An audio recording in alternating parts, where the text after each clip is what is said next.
Okay, we are live streaming and recording, so we are good to go. Thank you very much. Good evening, everyone.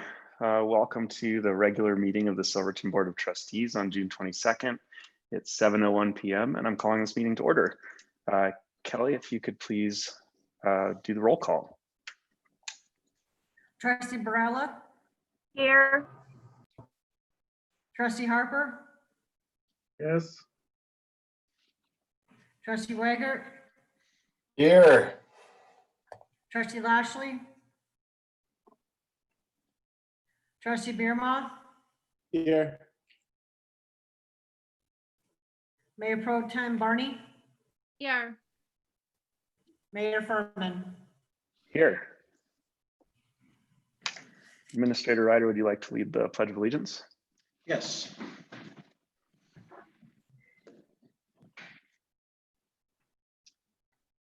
I pledge allegiance to the flag of the United States of America and to the republic for which it stands, one nation, under God, indivisible, with liberty and justice for all. Amen. Thank you. Staff or board revisions to the agenda. I know we have one. Administrator Ryder, do you want to read that one? Yes, we're going to add a specific agenda item that I would put under new business to discuss current efforts on town welcoming and wayfinding signage. Thank you. Any other updates from staff or trustees? I do, Mr. Mayor. We would like to ask the board to move the farmer's market application up to just before the OEM COVID update, just so that Kim Grant is not waiting. We feel that'll be a short, hopefully a short consideration and approval. Thank you. Any objections? Great. Any other revisions? Wonderful. So we will now open up this meeting to public comment. All comments are limited to 3 minutes. And if you'd like to make a comment and you're on Zoom, please click the button at the bottom of your screen to raise your hand.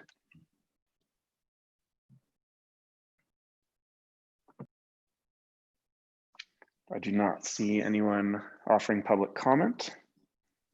So we will move on to the we'll move on to the consideration to approve the farmers market event application. And if I may, Mr. Mayor and trustees, I did hear from Kim Grant today. She is actually out of town and someplace where she has very limited cell service. So she was not going to be able to join us for tonight's meeting. If you have any questions, I'd be happy to entertain them regarding her application. I will let you know that she has been coordinating with our OEM team regarding safety around COVID-19. And the fees that you will see reflected on that application reflect a 3-year agreement that the trustees approved last year to provide a discounted rate for rental of Columbine Park to support the farmers market and help it get off the ground. At which point we'll look at hopefully moving them up to a full rental fee. But right now they're just paying $50 for each day that they utilize the park. Thank you. Any trustee discussion? Trustee Barella? I'd like to make a motion that we approve the application for the farmers market. Kim and everything she does, it's a fabulous, fabulous thing. Wonderful to have it here. Long time in coming. We've seen even some of our trustee members selling their wares there. So I'd like to make sure that it goes off without a hitch this year. I'd like to second that. Wonderful. Thank you. Kelly, roll call, please. Trustee Barella, Yes. Trustee Harper, Yes. Trustee Weigert, I recuse. Trustee Bierma, Yes. Mayor Pro Tem Barney, Yes. Mayor Fearman. Yes.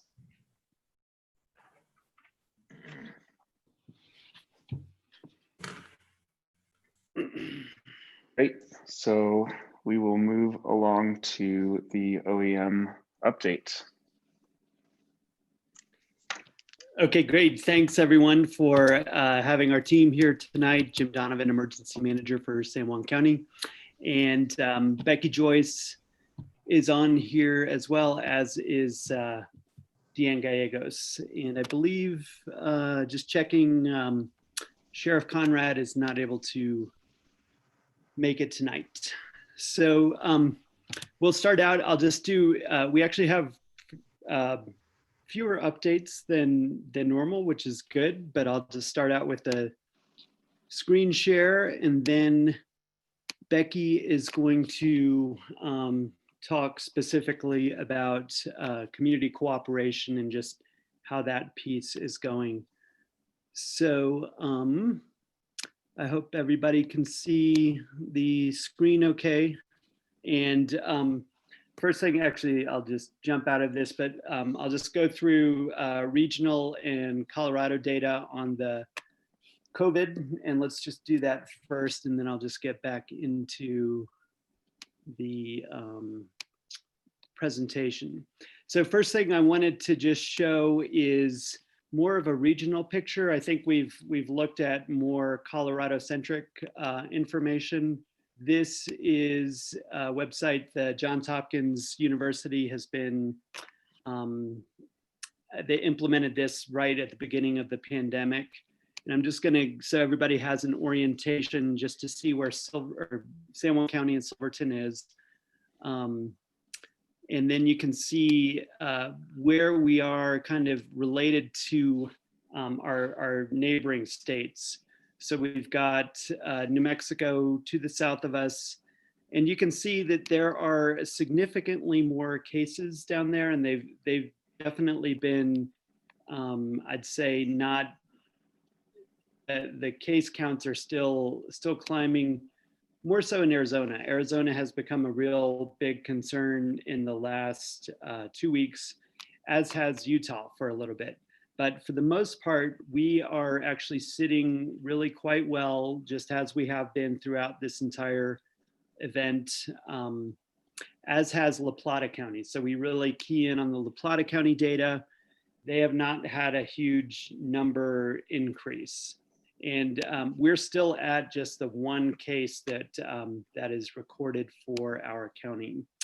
Now I'm just going to show you all just some other, this is updated every day with the state of Colorado, and this is the 3-day average. And you know, the big thing that we look for is any kind of increase in trends. So we've just been seeing basically a bump in cases kind of going up and down really since the beginning of June. So those are all, we're doing really well. We're not at all out of the woods with this event in any way. I want to emphasize that, but the state of Colorado is tracking well. So with that, we have been working with events and businesses to get open. And as an example, the farmers market, we've been working with Kim Grant on getting that open, as well as some running events with Aravaipa Running. They're actually going to submit a variance, which we are approving, to increase the cap of the running event, but we help them craft their plan and think that they'll do a really good job with that. Some other notable things is the summer school program has opened up as well, and they're following all of the proper protocols. So most businesses we do have back going. Several events have decided not to go this summer. Deanne Gallegos with in her chamber hat is really keeping track of that. But we really are trying to work with different businesses and events to get them open if they can meet the criteria. I'm just going to move on now then to emphasizing the importance of really what we're calling following the five. Those are the five really key things. That's having a face covering, doing the social distancing, washing hands, staying home if you're sick, and getting tested and reporting it. Those are the things that are going to keep us safe through this whole event. Testing, we're up to 167 persons, and we're doing both the viral and the serological testing. So that's the antibody testing. We really use the viral testing as an indicator. So that's just an important thing that everybody needs to remember. The antibody testing that the Silverton Clinic is doing, they've taken a pause on that. They've actually released that data publicly, so I'm not going to really talk about it because we really focus on that viral testing piece. The state of Colorado has extended the disaster declaration, and this is just precautionary, just to have all the ducks in the row, but the state is thinking very positive about it, but they also have emphasized we really have to hit the bullseye on the approach. Our team has reduced meetings to just once a week, so that's another good indicator. And then I'm going to just talk a little bit about local fires and then next steps in the public health order. So let me show you just regionally, we have had some significant wildfires in our region. Most notably is the East Canyon fire near Mancos.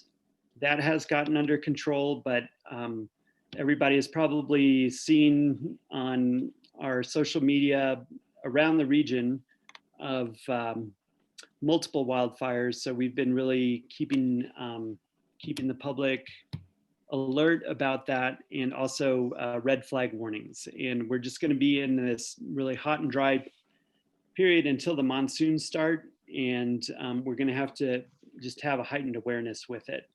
There have been several smaller fires just to the south of us, so any regional impacts, we make sure to get that information out to people.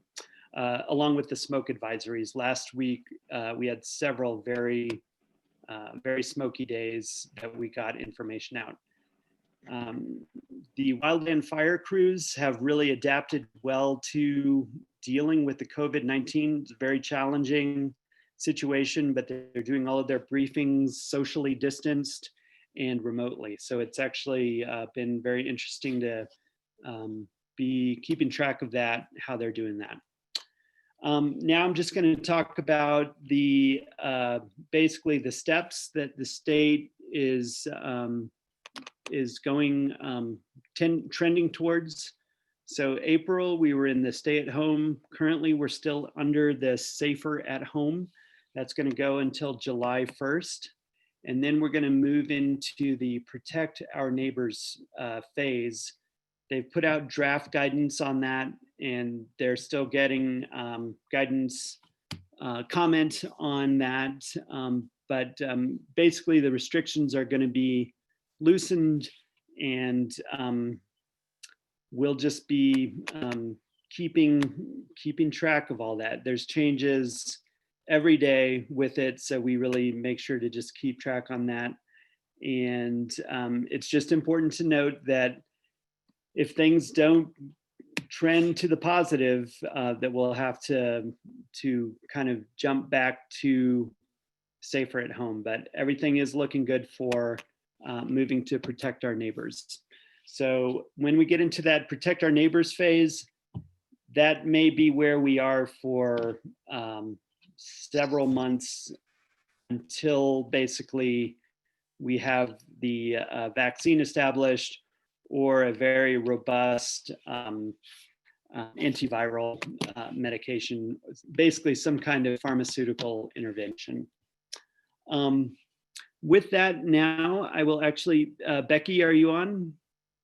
Yeah, can you hear me? Yep. So Becky, turning it over to you to just give an update on community cooperation. Thanks, Jim. And thanks, Town Council, for having us on tonight. My internet is a little bit unstable, it says, so someone text me if I freeze and I think I'm still talking, but I'm not. So John Ryder and Kelly Freeze and Terry Brokering and I went out last week, about midweek, just to hand out free masks and hand sanitizers to about 30 businesses. We didn't announce ourselves. We just went down the block with the wagon, and I was pretty shocked and dismayed at what I saw. Out of 30 businesses, at least a third were really not in compliance. Quite a few of them, and most of that 11 out of 30 number didn't even have hand sanitizer. The owners and employees weren't wearing masks, and there were no signs. And so since then, I've been thinking, what is it that we need to do as a community? Because I can tell you right now, and I want to make it very clear, our businesses that are year-round have been working so hard at complying, and many of them are restaurants and places that are used to getting inspected and are just really informed. We do have many businesses who have come from out of state who are also doing great. But I was just really dismayed at the fact that we aren't seeing 80% mask usage with our visitors, as well as our community members that we had hoped to with the advisory. So the advisory was issued 2 weeks ago by Public Health and our OEM team. And we were hoping for 80%. And what we are seeing with some data as well collected from some shops and with other key stakeholders' observations is maybe around 50 to 65%. And as you saw from the map, we have outbreaks surrounding us. We have 7 new cases in Telluride just yesterday on top of what they have already. Mineral County just reported 1 person with symptoms being sick going into a public place. And now there's 40 people who are being case investigated and tested. We have a surge of visitors that have come into our town very quickly, which is fantastic. And economically trying to salvage the rest of our summer. It's just so important, but we have surges of visitors coming in and going into very small spaces. These shops are not big. I was also dismayed that some business owners were actually using the advisory against what it was intended for. In fact, saying that you don't actually need to wear that mask you have on, you can take it off. And I think also antibody testing, which is incredibly useful. However, I believe it has put our community into a bit of a false sense of security. I've heard things like 50% of our town is immune. It actually increased to 75% the other day. Not sure where they got these numbers. And as much as we've been trying to correct that information, that even if you are exposed, even if you've developed antibodies, brilliant people at the CDC even say they have no idea if you have immunity, and there has been documented reoccurrent state cases. So I think we're all as a community, and I can say for myself too, we're all starting to relax and we're all hoping that we're over this. But in reality, our 3-day case average in the state of Colorado is actually now increasing. We had the largest number of cases in one day, I believe last Friday in the United States. It's not over at all. And I want to revisit, and San Juan County Public Health, as well as the Board of County Commissioners, would really like to and the OEM team would really like to evaluate, is this mask advisory working? What will it take for us to not become the next hotspot and be proactive and do what the CDC recommends by making masks and facial coverings frequently worn. And that it's a community norm that we protect each other, and that we also make our community a place that visitors want to come because they know we are taking the precautions. And I want to make it very clear. I had been asked about the article that was in the newspaper last week, that many people are thinking that I was targeting certain well-known businesses and talking about specific businesses such as the Coffee Bear or other businesses like that. And I want to make it clear it is not. And we also have to acknowledge that through this whole process, it's really easy to attack each other, to point fingers and to demonize people.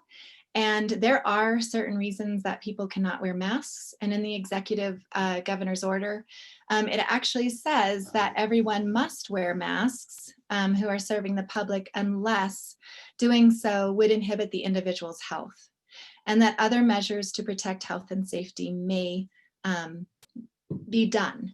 So I also want to say, just because every single person isn't wearing masks while they are working, we must not assume that there is not another reason for it. And the businesses that are trying hard, you can tell because they have signs up, because their employees are wearing masks, because they have hand sanitizers and masks available. These businesses are trying very hard, and they are not the ones that I'm talking about. So I just wanted to make that clear. I also wanted to let you know, if we had an outbreak here, we at Public Health do not have the capacity for many days to do mass testing. We simply don't. We have a staff of maybe 2. And so how can we be proactive? How can we protect our community to keep it going throughout the summer? So I urge you to revisit the mask ordinance idea. And if you feel it's inappropriate for you to do so, then we will revisit it on Wednesday with the commissioners. But I just want you to think about all this, in that the mask issue became a political issue. It's not. It's a public health issue. And we need to do all we can to be proactive and follow the guidelines. This doesn't mean a 12-year-old busser has to tell someone that they need to put a mask on, but it does stop visitors who already have a mask on from other areas when they come into town from taking it off, because we tell them it's not mandatory. Thank you. Would it be all right if I added to Becky's comments, Mayor Furman? Yeah, please go ahead, Administrator Ryder. I just shortly want to say that 2 weeks ago, this board and the Public Health Office listened very carefully to some well thought out and well-spoken comments about not making a mask ordinance mandatory. And it keyed specifically and almost unanimously on, we can take our own responsibility and we can take this on ourselves. We don't need someone telling us what to do, particularly the government, but that's not happening. So those of you who voiced that concern and are not taking that responsibility, I would simply urge you to do so, to avoid this having to become mandatory. Show that you are willing to take the responsibility. This board and the Public Health Office honored those comments and honored that commitment, and it's just not happening. And that's a shame. And it is going to force these offices to revisit the issue and perhaps go mandatory. Because again, the goal here is not to involve personal rights or force people to do stuff. It's about doing the right thing, being safe, and for gosh sakes, let's not return to more stricter regulations and possibly shut down. That's awful. So accept the challenge you gave yourselves, and please take the responsibility and wear the masks and encourage others to do so. It's not that big a deal. Thank you. Thank you, Administrator Ryder. Is the OEM team's presentation complete, or is there more? Nope, that's it. And we can provide, answer questions. I would simply ask, we had on the agenda, Jim Donovan, if you could express some comment or give some comments on the the CDOT highway sign as it pertains to OEM and the Oh, decision-making on the messaging and so forth. That was a request by the mayor. Thank you. Yep, certainly. Yeah, we can. I can address that really quick. Just with the CDOT sign, that is under control of the OEM team, and we request that through the State Emergency Operations Center. So it's on loan from CDOT. We are the ones who will be updating the messaging. We did get polled business owners and some community members on some messaging. We do have to meet criteria that CDOT is bound to by federal regulations on what can go on the sign. So we always have to make sure CDOT approves that, but we are going to be changing. We've got a few different phrases that we're going to change the signage to, but it cannot be an advertising sign. We're going to be using this while the disaster declaration is going on. That sign will be there because we may have to change it just overnight. And it can also be used for wildfire information if we need to communicate a fire ban, anything like that. But it is under our basically our lock and key. And that's. Thank you very much. Yep. And we can answer questions now. Thanks. Thank you so much to the whole OEM team. Trustee Barella, you had a comment or question? Well, it's kind of two-faced. So I'm going to go at it from a very personal perspective in my business. I shouldn't be representing my business this way, but I have found wonderful compliance. I've only had 2 people been like, I'm not going to do that. Well, then you don't have to eat here, and sent them on their way. Most people are more than happy when you say this is how we have to operate to be open. I have, just like I said, 2 people out of thousands. So I have felt that it has been very strong. And the OEM team, I want to again thank everybody for everything that they do. This has been probably one of the hardest trying times that we're ever going to go through. It's an economic disaster. It's a nationwide health disaster. So, we've gotten to the point now where we're open to some degree. We've got all of our visitors coming, and I still ask every single one when I'm at the door, are you sick? And just totally blatant. And most people go, I wouldn't be on vacation if I was sick. So we've got to put that all into perspective, that the sign at the end of town, everybody's driving and they're not coming up on the train. It says got masks. So we are putting it out there that this is what we're expecting people to do. And, people outside in large family groups, my God, parties of 17, parties of 28 are coming in together, big, huge family groups. So it is very frustrating. We've said, nope, you can't be more than 8 at a table and you got to break up, and they're very willing to comply. So let's put that all into perspective. I think some of the people may not have had the same sort of introduction into this, coming back into town to reopen their business. So we might want to focus on a little bit of education and additional materials being passed out to any of those businesses that are really, they weren't on the chamber calls, or they weren't on the, the town board meetings with us. So, because I think we have done an excellent job. I thank you. That's what I've got. Thank you, Trustee Barella. May Any I other trustee comments or questions? Or may I reply to her comment? Yes, please.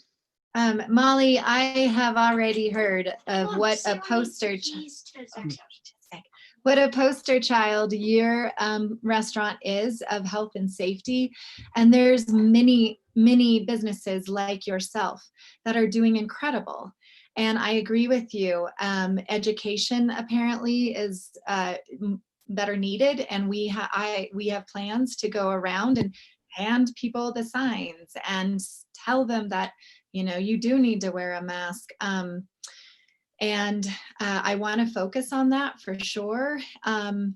And I'm not picking on the out of town people, because there are some people, some businesses that are just killing it. I mean, they're doing incredible. You know, the Funnel Cakes has all this stuff up in masks and everything. And I'm not going to talk about more individual businesses. However, I am just going to say there is a great, tremendous effort. But when I told someone the statistics that a third of the businesses with just a surprise walk by were not doing it, as well as some owners that argued about wearing a mask while they were interfacing with the public. They argued with us about it. That is the type of disappointment I have, and that maybe some other business owners who said the same as you, like, wait a minute, we're trying. They weren't even aware of what was going on because they were so busily working in their own, you know, in their own place. And I have to say, you know, we can't win everyone over. But I think these visitors are coming from places that are already having mandatory mask orders. The state of California, and there's multiple more states, many cities in Arizona, many cities in Texas now have mandated state orders. And one business that I collected some data with over the weekend said, you know, 90 something people came in, 10 people decided to leave because they did not want to wear a mask. So like you said, it's very minimal, but if I can ask you, because I did ask for someone else help as well, as a business owner, as a respected business owner in this community, pressure in a good way, peer pressure, those businesses around you to do the right thing, because you're an even greater influence, and their actions will only take away from the good work that you're doing and cause us to have a mandatory health order. And I'm willing to give this a little more time too, to say, okay, guys, step it up. Let's do this. But if we can't do it, maybe we ought to switch to a mandatory mask order. Thank you, Trustee Barella. Yeah, Becky, why don't you and I, after this is done, we can have a little conversation privately and see what I can do to help you out. All right. How about I come track you down tomorrow? Not tomorrow. Okay, well, just call me. So we can do that after. Any other trustee comments or questions? So we'll flip this to community comments. We do have one hand up, and I see one call-in listener. And just as a quick reminder, if you called in on your phone, you can dial *9 to raise your hand in order to be able to participate. So I'm going to allow Gary Davis to talk. Gary, you have the floor. And you will need to unmute yourself.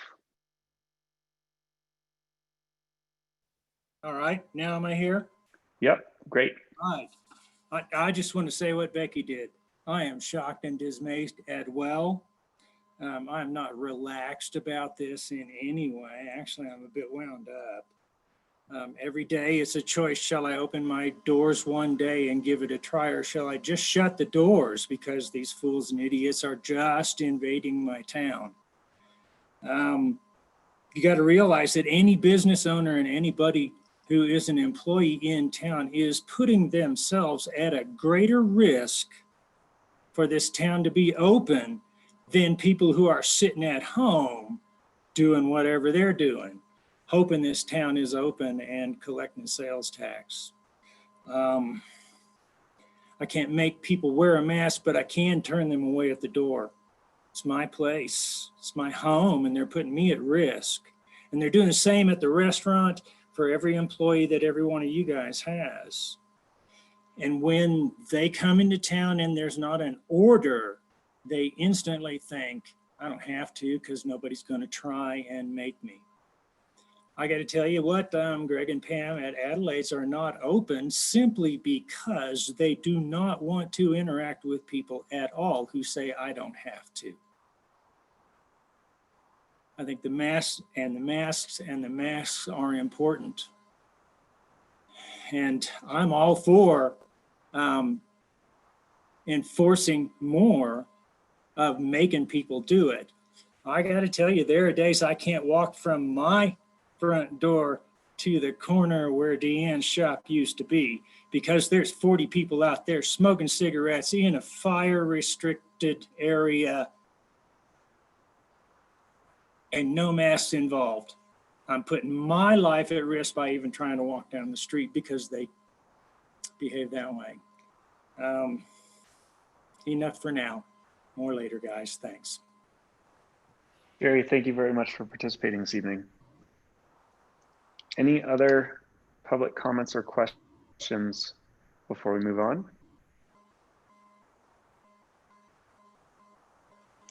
I don't see any, so thank you very much, OEM team, for the presentation and the dialogue.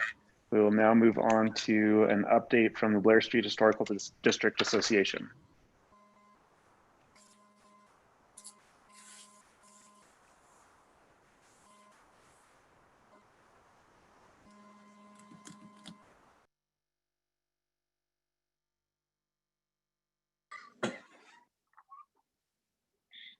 Okay.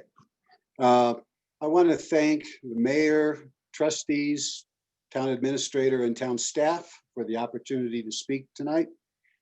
I'm speaking on behalf of Blair Street and the Blair Street Historic District Association. And I just wanted my comments to reference that we've been here 23 years and had a business here for 23 years. And in that time, we've seen some real challenges face our community, but none, I think, measures up with what we're facing right now. And we recognize that the town staff and administration recognizes the urgency and the challenges that are facing business community throughout town, but particularly those that are located on Blair Street that are reliant on traffic that the train would normally be bringing. And in light of the fact that we now expect no trains to Silverton for 8 to up to 16 weeks, possibly the entire season, we've never faced anything like this. And we recognize that you have a willingness to look at possible remedies, things that you can do to help keep businesses here viable, keep them from collapsing and disappearing, along with the residents that run those businesses. We don't want to see Silverton shrink in size as a result of what we are facing now through no fault of our own. So we applaud your efforts to think outside the box and look for opportunities to help, look for solutions, look for innovation. We're very much appreciative of your efforts to do that. So while you're deliberating the plans to redirect traffic, we understand a survey has been done. We feel that that was a very good approach to get the mood and the pulse of the community, as well as solicit comments from people that filled out those surveys for ideas that they may have in support of doing this. And I just wanted to mention that a few months ago, when all of these issues hit the fan and the community was facing the challenge of taking action to protect members of the community, one of the first things that was understood is that with a sudden and unplanned ending of paycheck for so many people that were either involved in skiing or restaurants, all the businesses that were open at the time, there was an understanding throughout town that there was a need to pull together, find solutions, and protect the people who had just lost their jobs. They needed assistance with rent, they needed assistance with utilities, they needed assistance with food for their families. And the way this community pulled together to serve the needs of people that were thrust into that situation, it's admirable. It's one of the things that we love about this community.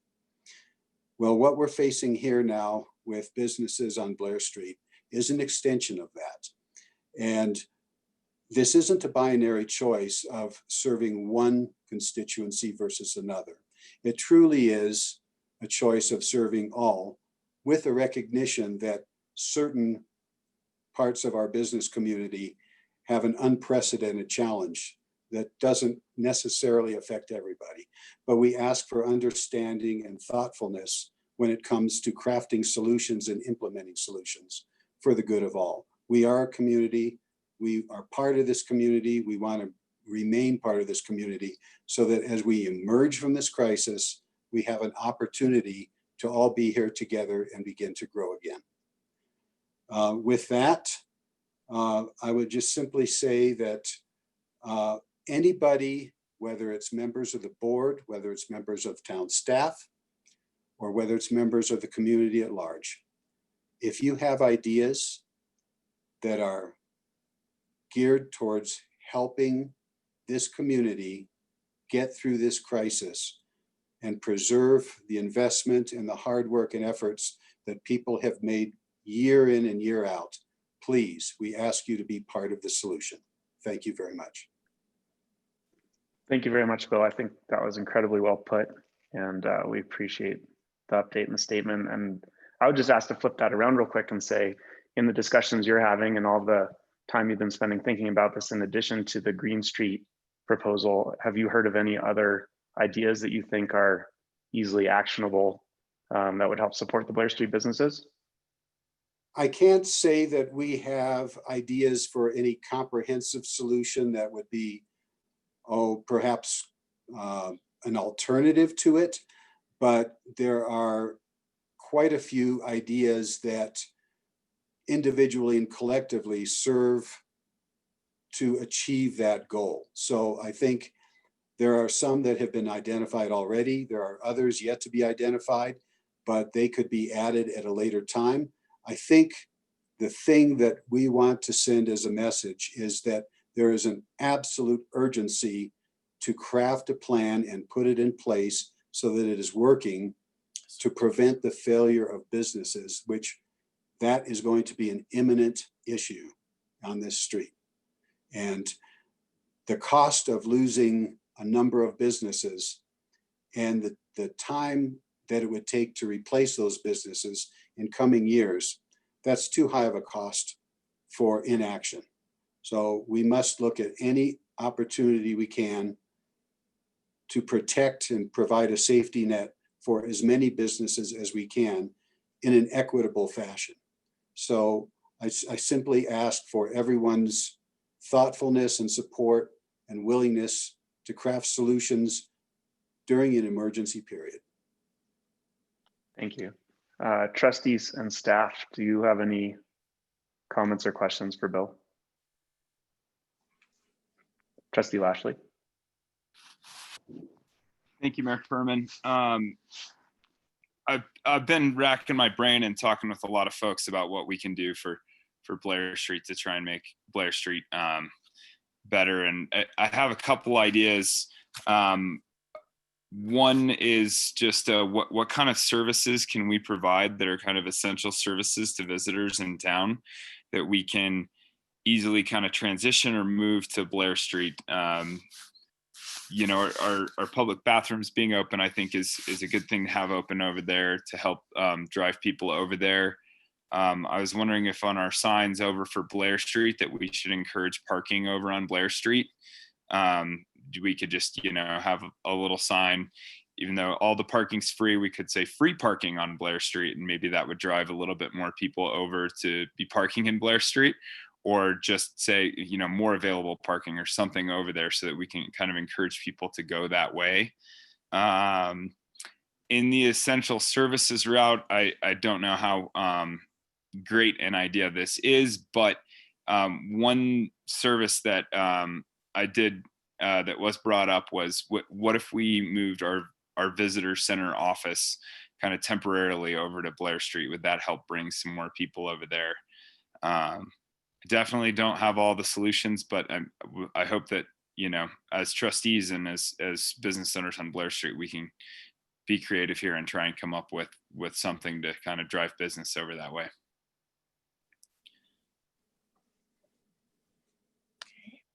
Thank you, Trustee Lashley. Any other staff or trustee comments or questions?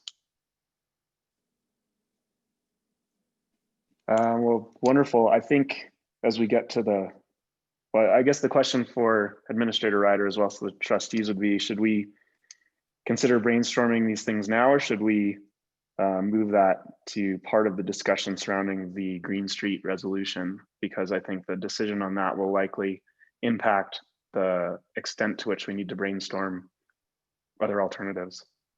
You know, that's up to the trustees, Mayor Furman, because I too have assembled a list of ideas created by staff through conversation with business and citizenry. I can go through that list now, or wait until we've vetted public comment and so forth when we get to the Green Street discussion. I guess I'd pass the buck back to you. I don't have a preference. But there are a number of ideas that have emerged that we would probably put into motion, whether or not a one-way street green was considered or approved or not approved.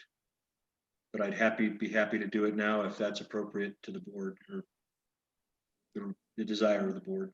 I think it makes the most sense to put it in part of 8B, but let's hear from Trustee Barella and then Trustee Bierma. Hit the space bar again. I would like to see it with 8B, so that way we can really have a lively discussion about it. Thank you. Trustee Bierma?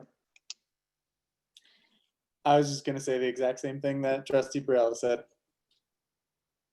Wonderful. Well, thank you very much, Bill. We're going to move on then to our approval of the consent agenda.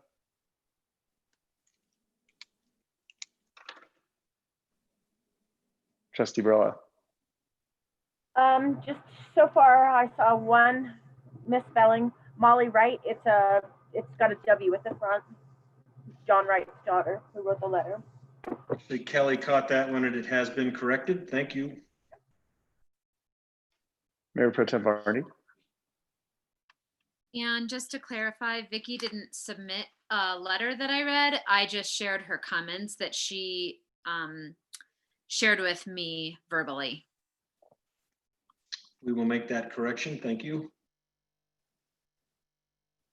So can I hear a motion to approve the consent agenda with the revisions noted? I'll make a motion to approve the consent agenda. I can second it. Thank you, Trustee Bierma and Trustee Lashley. Kelly, roll call, please.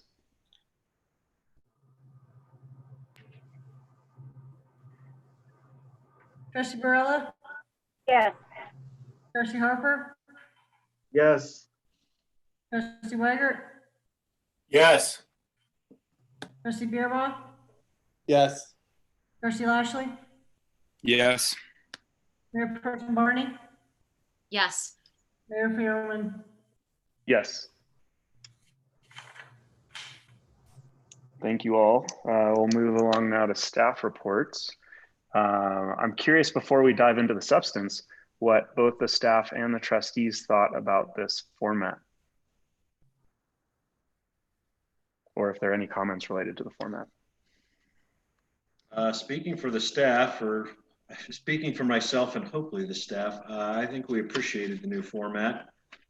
I suppose that we will, need to adjust content as we go along and get a feel for what the board likes, but I think we appreciated truncating them into the more important and significant issues and identifying things outside of the normal day operations in these reports. So appreciate the move to this format is my initial read of the staff.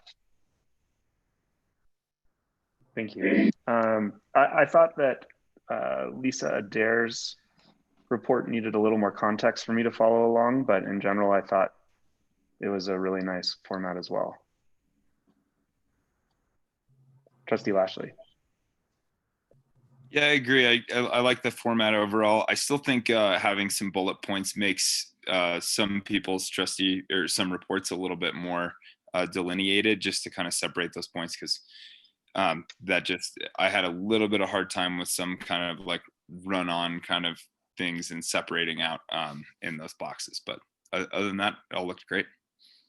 Awesome. So maybe to implement that, but we could allow these reports to bleed onto a second page, but the notes in each box will be bulleted so that we can see how many topics there are.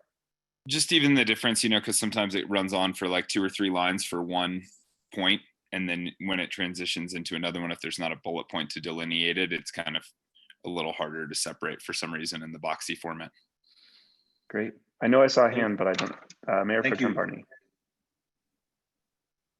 Thanks, Administrator Ryder, for trying it. And thanks to the staff too for giving it a shot. I know how that feels to have to try and adjust and adapt to new things that kind of come down the pipe at us. I appreciate it.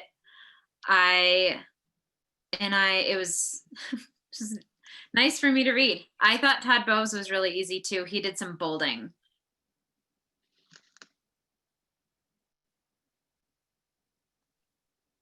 Great. So it looks like we do have a few notes for trustee consideration in these reports, starting with Lisa Branner's report. Lisa, would you like to present on the one-way street survey as well as the Summer Sounds Drive-In concert concept? Yeah, and actually I have one additional update that I would like to give the trustees as well. This morning, the tourism board, the San Juan County Tourism Board met to consider proposals. And so I did note in my report to you all that I would be presenting to them a request for funding, and the town was fully funded to the tune of $10,000. We requested that amount to market 3 different things. The Summer Sounds concert series for next year, the way their cycle runs, that would be for 2021. Also Kendall, and then facility rentals for special events. So that was fully approved. The chamber and the town also presented a joint proposal, of which 2 of the 3 items were funded, one being a continuation of the airport mural at the Durango-La Plata County Airport. So that will continue for another year. And then hopefully beyond that, because that reaches, you know, more than 400,000 people a year when airport traffic is normal. Right now, of course, it is not normal, and they're prorating what they're charging based on the traffic that they're seeing. So we're not paying for more eyes than we're actually getting on that. And the other thing they funded was an ongoing digital and print advertising campaign that we've been working on jointly. There was also a request for some funds to redo the billboards at the entrance to town, which was not funded this time. But we've been invited to come back at them with some ideas for how we might approach this and see if we can get some traction with that idea. And I can talk about that more if you guys would like, but I would like to just talk briefly about the survey. So we did have, as you all have seen, I forwarded the results of that survey to just the trustees and the staff. We've received 139 responses to the one-way street plan survey. 86% of those responses were from residents. We did also allow our visitors to comment. 14% were from visitors. And the results as far as whether people supported the idea or not, 25% said that they did support the idea. 66% were not in support, and then we had 9% who said they might. They were maybes, and we received a really, I think, robust amount of public comment in the free form sections where people were allowed to just give us their thoughts. So hopefully you all had a chance to review that. I sent it out late on Friday for you, and hopefully that's helpful in informing the discussion later on tonight. And then the last thing I had for you was a discussion of the Summer Sounds concert series. As you all know, we've canceled both the June and July concerts. A lot of that decision making largely had to do with the state mandates on group gathering size. They are relaxing some of those requirements as we go forward. And you can now do an event up to 175 people without requesting a variance, provided that you are allowed to maintain appropriate social distancing between groups. So family groups or household groups, maintaining appropriate social distancing between them. And so the idea that I had was to try to do at least one of our concerts as a drive-in type thing. So we would use the South Field at Kendall as a drive-in field. Parking spaces would be marked out and delineated, and we'd have staff or volunteers directing people into those spaces with something like 20 feet in between vehicles to really keep people spaced out. The south deck at Kendall off of the ballroom could serve as a stage. And we could run a concert there for up to 175 people, selling tickets in advance so that we knew it was pre-reserved and we weren't going to have a larger crowd than what is permitted. My thought was to do this in such a way that it would be largely a bring your own event with tailgating, so that we don't have to get into the weeds with concessions or any of the things around that, which would further complicate it. My concern around this, however, is the cost. Typically with this series, we do a fair amount of fundraising to cover our expenses, and we do have some budgeted expenses for talent and for this concert series. But given the situation we're in this year, I'm not feeling like it's appropriate to ask businesses to contribute funds. And I don't know if it's appropriate to spend these funds that have been allocated in the town budget for this purpose.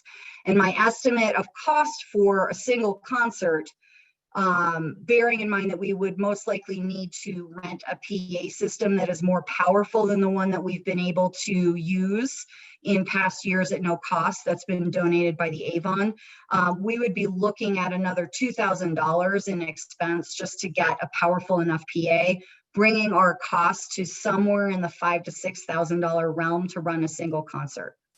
So I spoke with Administrator Ryder and some of the other staff members about the idea, just asked everybody to poke holes in it and help me think through all the logistics. And I think really the challenge is simply the financial piece of it. Even if we charged for, a carload of people, we wouldn't be making a significant amount of money through ticket sales.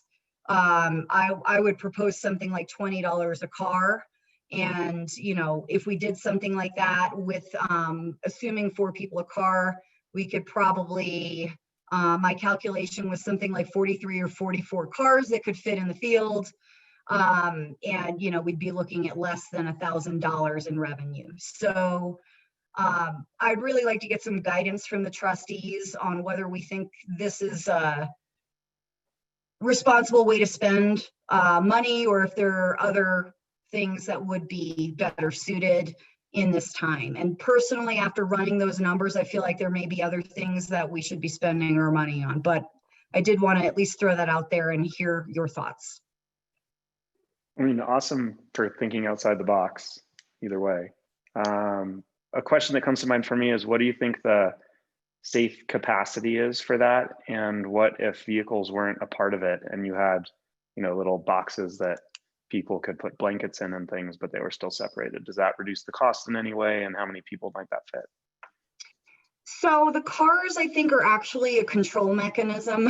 I feel more comfortable with making people show up in a car because I feel like it delineates the space in a different way than having a blanket would. We could chalk off spaces for blankets, but I feel like people would feel freer to mingle if that were the case.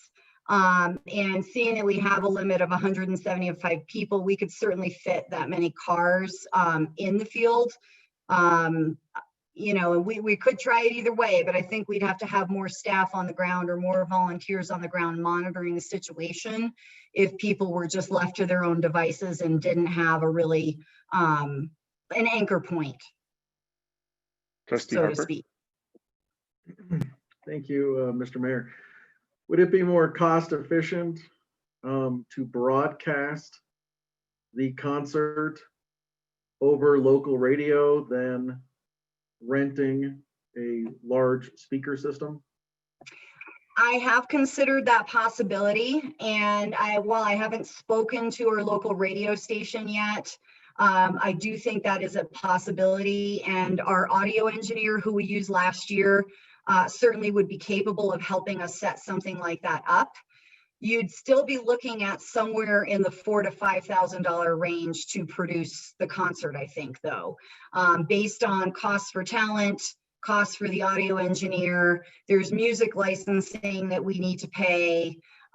There's some other expenses that just are hard expenses that we're not going to be able to get rid of. We can shave $2,000 off if we don't use the larger PA, but that's still going to bring us, if our high point was just shy of 6,000, it's going to bring us, to just shy of, well, just a little over 4 is what my guess would be. Still a significant outset of cash. If I could sidetrack us for a second, we had some scheduling issues with the finance committee meetings, but Administrator Ryder, could we have like a quick update on how finances are looking and how you're feeling about spending, because that seems to be pretty relevant to this conversation. There are no major changes to the projection, although we are unfortunately now running it in the non-train scenario as of today. I've been trying to schedule a finance committee meeting, hopefully for this Wednesday. We still need to get that scheduled, but there's not been a material change. We're looking at a $400,000 to $450,000 shortage in net income to where we were budgeted, and primarily due to sales tax loss. If So I we don't might have a add bunch of another, money to play with. Yeah, well, unfortunately, we're at a point where Lisa is correct. A $4,000 or $5,000 cost is significant in today's world. Staff strongly supports Lisa and her idea as something unique and different, and the kind of thing you'd love to be able to have a town do in this kind of situation. Community get together, etc. It's got a lot of positives to it, and but unfortunately, we have to give finances a consideration. Sales tax. I'm hopefully that I was overly conservative, even without the train running for a significant part of the season. We'll know more. In July, we're collecting for May, so we're not expecting that much sales tax revenue. It's a low month for us anyway. We're just starting to get ramped up. It won't be till, unfortunately, August when we're collecting on June to see what looks like. Some good activity on the ground in the month of June, just the restaurants, but there's busyness, and then there's busyness with restaurants only being able to run at 50% capacity. So it's still a bit of an unknown. So I'm staying in a conservative mode. Lisa, you were about to say something else? if I could just add one additional thought for your consideration is that we don't know what our situation is going to be in a month. Right now, we're being told that we can open up and that group sizes with the appropriate distancing, which that field has, are okay up to 175. But we've seen some other communities and states have spikes in their numbers, of cases. What is Colorado going to be looking like in mid-August? It's really anybody's guess. So I almost am reluctant that I brought the idea forward because I have more concerns now after researching it than I had previously. And so in any case, I think it'd be a fantastic, positive morale booster for the community. I don't know if it's the responsible thing to do. Thank you. Trustee Barella? So I love the way you're thinking about this, Lisa. But I really think it's fiscally irresponsible if we use the money.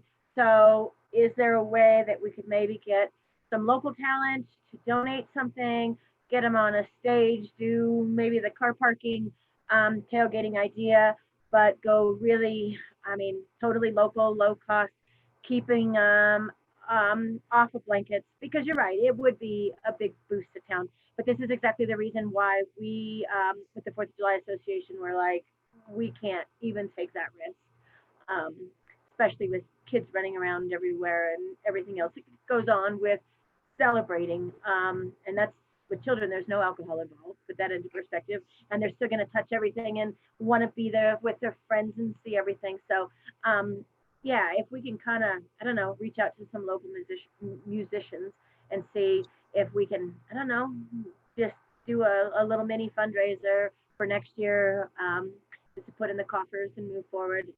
I think that would be really fun. Or if you can find a band that'd be willing to donate, but that probably won't happen. Since Thank so you. many of them are out of work right now, yeah.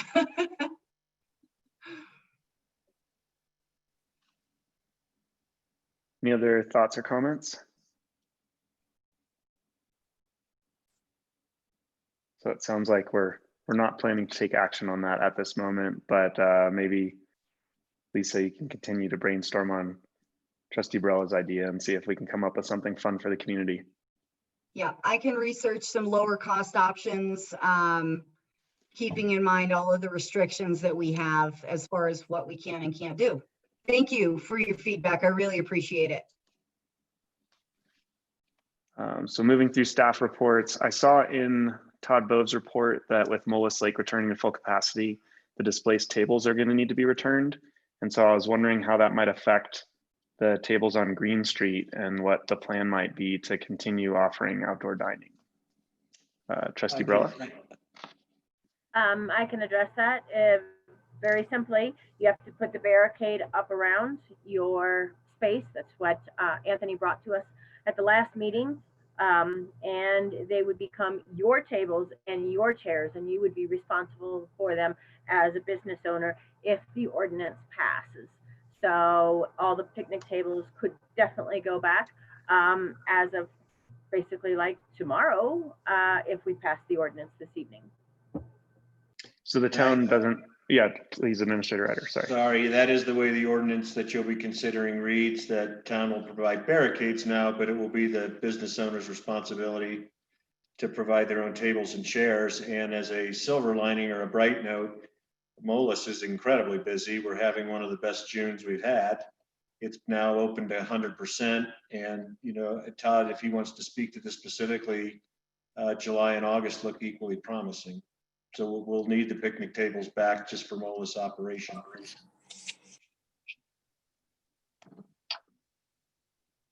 Do we have any idea what other communities are doing in terms of providing resources, or are we just in a different category with our financial situation and limited resources? In regards to tables or barricades or? Yeah, kind of making the thoroughfare of outdoor seating and interactions as supportable and positive as possible.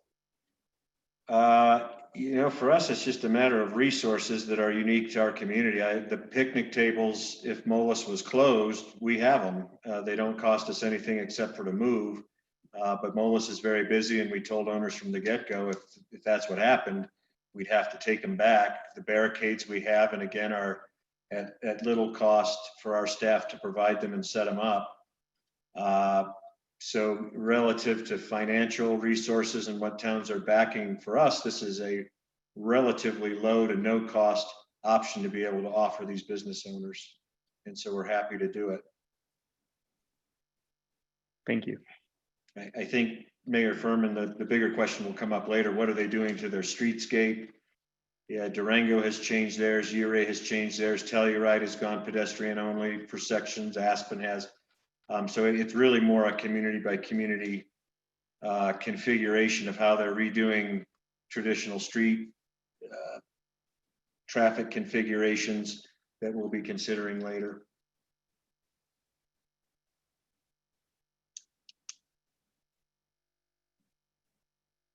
Scrolling through the rest of the staff reports, it looks like most of the topics for trustee consideration relate to the ordinances that we're going to be discussing and reviewing. So unless there's any other highlights any of the staff would like to make, I think we can move through, or any questions that the trustees have on the staff reports. I think we can move to the next section of our agenda. Mayor Pro Tem Barney. Just a shout out for the slack lines in Memorial Park. They're super fun and awesome, and it's a great idea. And that was cool. That was Park Director Bove. who did a terrific job brainstorming certain of those things. Geocaching is another activity that's going to be rolled out soon with, some pretty neat prizes offered and so forth. Again, something different, low cost to town, high impact, get community outdoors and enjoying themselves. So I'd like to thank Todd for his effort there. For some of our listeners that may not know what geocaching is, do you want to do a quick 2-sentence? This is what it is and why it's cool. Uh-oh, we better bring Todd in because it's basically a GIS, use your GIS on your phone to find points in town. Oh, good, Todd's on. He can do a better job at this than me. Hey, good evening, everyone. Good evening. Yeah, basically John was off to a great start there explaining it. You basically use your GPS on your phone and can go find locations and use clues to find something similar to a buried treasure. It'll be in a plastic weatherproof container. And our thought right now is we'll put some Kendall t-shirts and hats and a season pass or two in them, and they'll kind of be dispersed all over town. And we encourage people to get healthy and walk around and go look for them. Very cool. Trustee Barella. Todd, I'd like to donate a little something. So come by and see me, put in one of the treasure boxes. That would be wonderful. We appreciate that. Thank you very much. Thank you, Trustee Barella. All right. Anything else on staff reports? All right, moving along to trustee reports. Would anybody like to volunteer to go first? Trustee Wiegert. Thank you, Mayor Furman. We had a very brief planning commission meeting last week. Only item on the agenda was a small facade change to Outdoor World on Green Street that was recommended for approval unanimously. And other than that, we were adjourned. So that's all that went on there. It's my understanding that that commission also selected the third member of the master plan committee. Is that correct?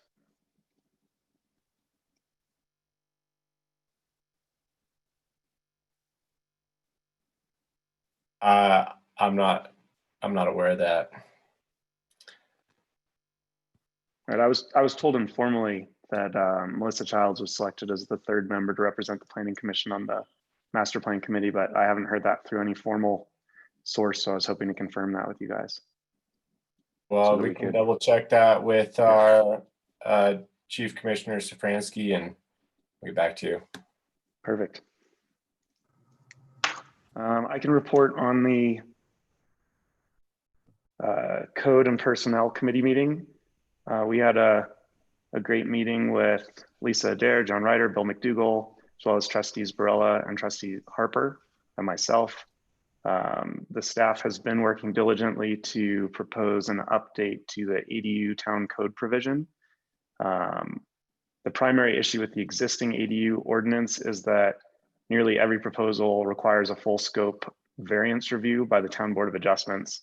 And so the purpose of the revisions are to create more options for ADUs, which we hope will create more affordable long-term housing for elderly, local workers, and extended family, to create a clearer definition of what qualifies as an ADU, and to create a more efficient review and approval process for the staff and the applicants, and in general, encouraging ADUs where appropriate.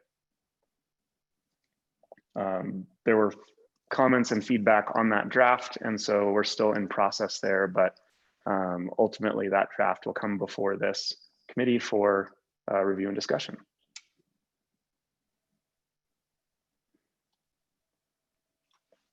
Mayor Pro Tem Barney. Okay, thank you, Mayor. I can give a quick Kendall update. We had, a really exciting meeting. I feel like Anthony and Jeff have their footing. And so we have sort of a zoomed out picture of Kendall where the committee is working on mainly in kind of a holding pattern to until mid-July when responses for the RFI come in. And in the meantime, we're sort of individually working on reaching out to ski town leadership, so municipalities, to try and just learn about gather our own information about what those towns, how they operate, how they relate to the ski area. And then in these committee meetings, lots of ideas kind of come up in sort of little ways, like improving the trail, or actually just finishing the trail from the from the Kendall Bridge down sort of towards the MSI, where the MSI trail already currently exists. Things like providing tubing this winter. I think Kendall's come up a little bit in the recovery team meetings, possibly, of just how to bolster it and make it really ready and exciting for people to come as it is, or with small improvements. But just want to make sure that we figure out ways to do that without overburdening staff that's already really busy. Thank you. Any other trustee updates? Trustee Wiegert. I just want to confirm with you, Mayor Furman, that referring to the minutes from a planning commission meeting on May 19th, actually last month's planning commission meeting, we did appoint Melissa Childs as the planning commission representative. Wonderful, thank you. I didn't remember it from last week's meeting, but has been done. Perfect. All right, cruising right along. Now we get to the substance of our meeting with the continued business discussion and consideration to approve the emergency ordinance 2020-04 relating to restaurants, outdoor patio, and alcohol service in town right of way. And for this and each of these ordinance discussions, we were going to entertain public comment in advance of the discussion by the board. So I will now look to see if any of our attendees would like to make a public comment relating to this proposed ordinance.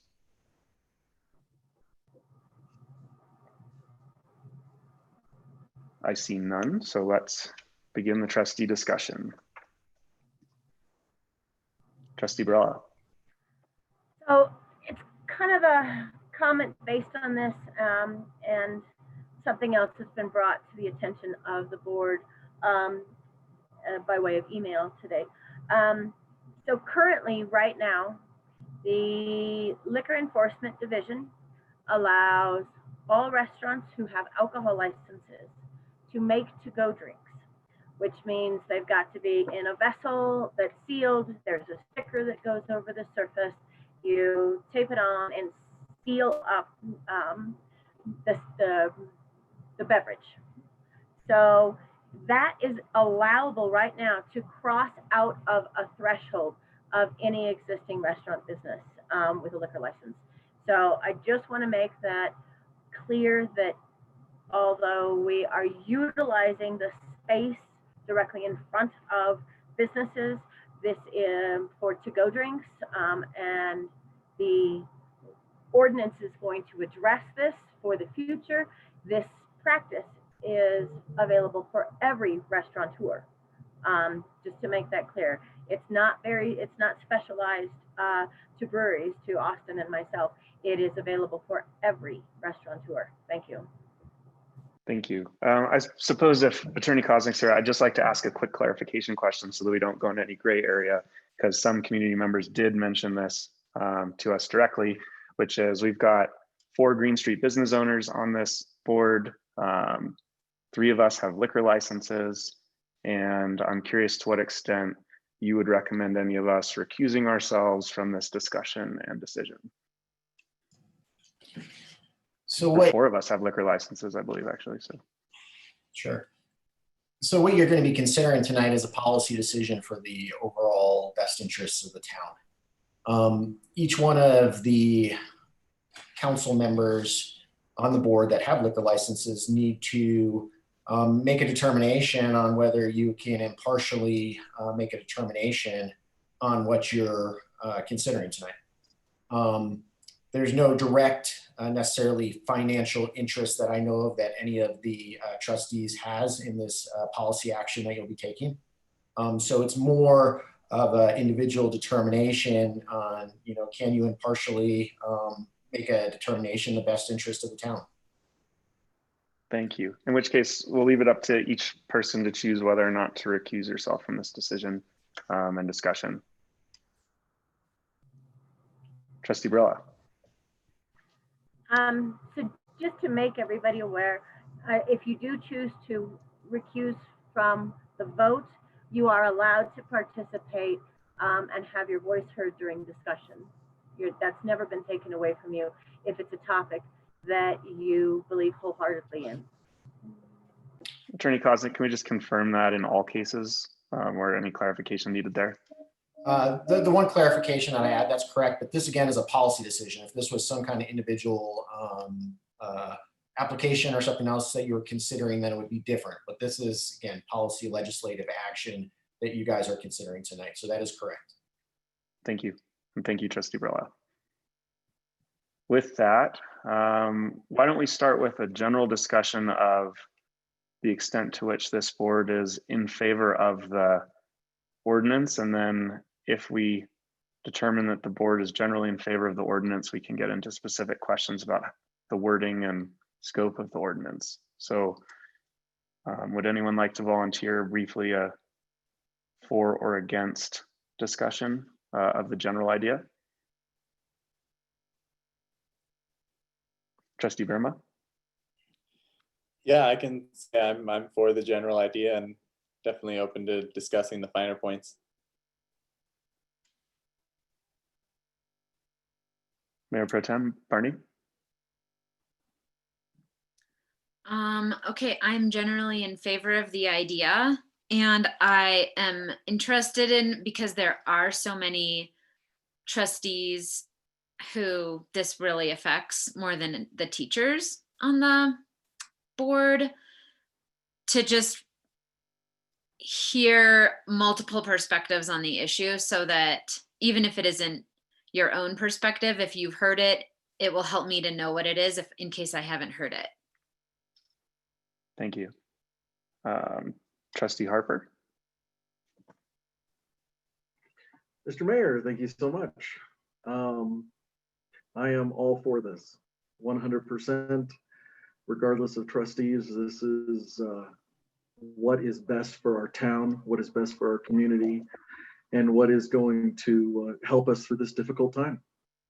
Thank you. Awesome, thank you. I mean, I'm getting the sense that we're all pretty for it. Is there anyone who's not for this in a general sense? That might be a better way to expedite this. Awesome, all right, let's dive into details then. I certainly had a couple questions about the language, but would anyone else like to go first with any comments or suggestions to this draft ordinance? Great, I'll dive in. In section 1B, where it said covered businesses, specifically using the word restaurants to define covered businesses, I thought we might want to look at the broader definition below relating to 2B definitions, where it says for purposes of the section 2, on-premise liquor licensed establishments shall mean. It seems like any of those entities should qualify for this, so maybe we just refer to on-premise liquor licensed establishments rather than restaurants. Attorney Koznick, yeah. The only reason that there's different definitions, and this is something you guys can clarify, I didn't know if any restaurants would be utilizing this that didn't have a liquor license. And so that was the only reason for the distinguishing of the two. Sure. The reason for my comment is, for example, there's hotels that have liquor licenses that maybe have a tavern license or maybe a bar that isn't a restaurant. So I thought a broader definition up top might be helpful. Trustee Barella? Well, we want to make sure that the coffee shop is also included, because she does not have a liquor license, but she does deserve the ability to extend her space in that regard as well. Thank you.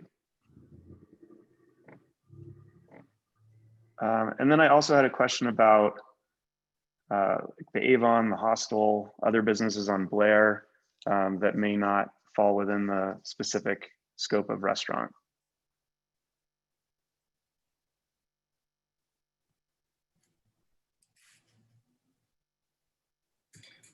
And then I guess that also extends to the the location scope, Green Street and Blair Street between 10th and 15th, are there any potential businesses excluded from that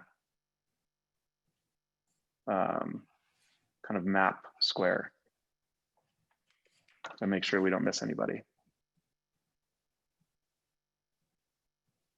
I didn't think so, but yeah, if anybody knows of anybody we missed, please let us know. Our intention wasn't to miss anybody. Gas station. I'm sorry, what was that, Trustee Wiegert? What about the gas station? Oh, at the Triangle? Where the Yeah, actual gas station? Yeah, I think they actually have some dining options for customers.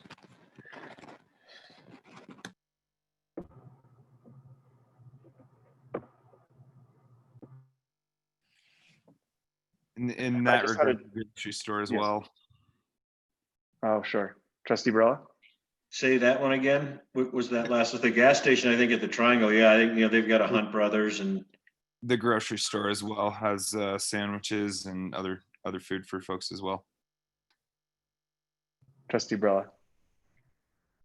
I guess the question in that would be the gas station, the lower one is 90%, that whole surface area is already their private property.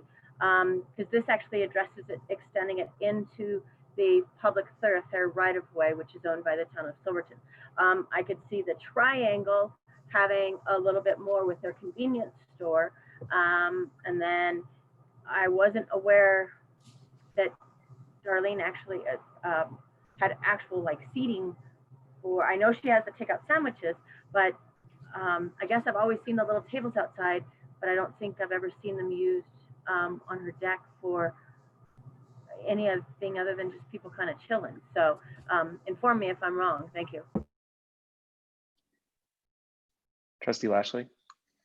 Yeah, a lot of folks, especially people traveling through, maybe people on bicycles or hiking the Colorado Trail and stuff tend to kind of sit there and dine. I think it really comes down to what's more valuable to your business. Is it parking or is it seating? And I think, I think it's good that everybody gets to make that decision for themselves. And we may not be able to come up with an exhaustive list in this session right now, but I think the general idea is there anyone that we missed that it's relevant to, and can we just check with that before we adopt specific wording that might exclude them? My other and only question, sorry, I have two more. One question was for the insurance requirements. Do you happen to know if those are market standard I think the general liability of 1 million per occurrence and 2 million in the aggregate is pretty standard for a business, but do you know if the liquor liability insurance is something at $1 million that's typically required for the liquor license, or is that something that we think some businesses may need to apply for as well, just to benefit from this? Attorney Kosnick. So I believe it is standard, and this was taken from several other municipalities as well. So I didn't go and call any insurers or anything, but it's based on other municipalities. Okay. And then my last comment was in section 2C, the last sentence that says there is no town fee and a license fee of $150 payable to the state of Colorado. I just thought that could be stated a little more clearly to say that, like, maybe fees : no town fee, semicolon, license fee of $150 for state of Colorado or something like that. Just was a little confusing.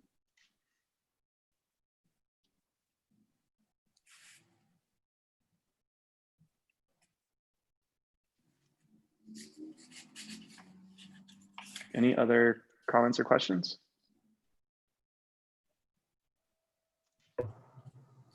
Trustee Harper. Thank you, Mr. Mayor. I would like to vote on this tonight. I do not feel that we should push this off until our next meeting. I think this is something for our businesses, for our business community, and for our town, and this is important. I agree as well. Is everyone pretty comfortable moving to a vote with town staff and Attorney Kosnick reflecting the few comments that we had? Thank you, Mr. Mayor. Yeah, thank you, Trustee Harper. Trustee Barella? I'd like to hear from Paul first. Attorney Kosnick? Thanks. So my only question that I still would just want a little further clarification is, you mentioned the gas station, the grocery stores. That's something that you definitely want to include in this ordinance, or is that, I guess just clarification on that one point. Trustee Wiegert, and then Trustee Thank Bra. you. If I may, I just think that should possibly read to include from 7th Street to 15th Street on Green. And then I think 10 to 15th is fine on Blair. Is that more or less the entire BP district? Would that be an easier way to just refer to it? Trustee Bra.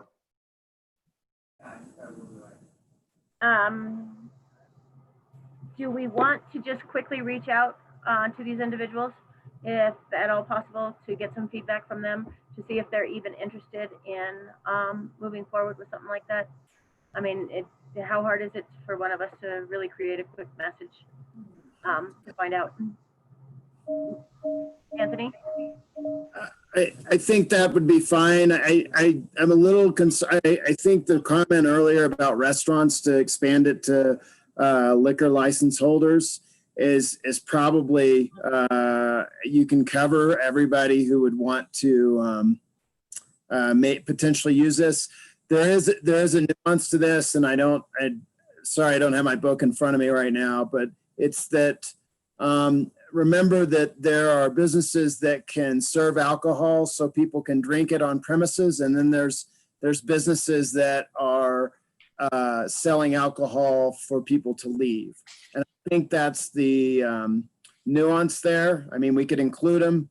And then in regards to the saying the business district, I prefer that we would just identify the streets so that it's clear what that is, rather than just or say that, or put a new definition in. We might be missing a key store here. I mean, what about the liquor store itself? Well, that goes to what I was trying to get at, is that I don't think that liquor stores can serve people drinking, whereas restaurants and hotels and other establishments can. Is there a distinguishment between packaged liquor and restaurants, hotels, et cetera? Is there a distinction there, Anthony? There historically has been under the liquor rules, but I haven't looked at the rules that the state put out under that lens, so to speak. Attorney Costa? It's kind of interesting because we've allowed, or these rules have allowed, places for on-site consumption to sell to go, but I don't think they've done the corresponding opening up for places that don't allow on-site consumption to now allow on-site consumption.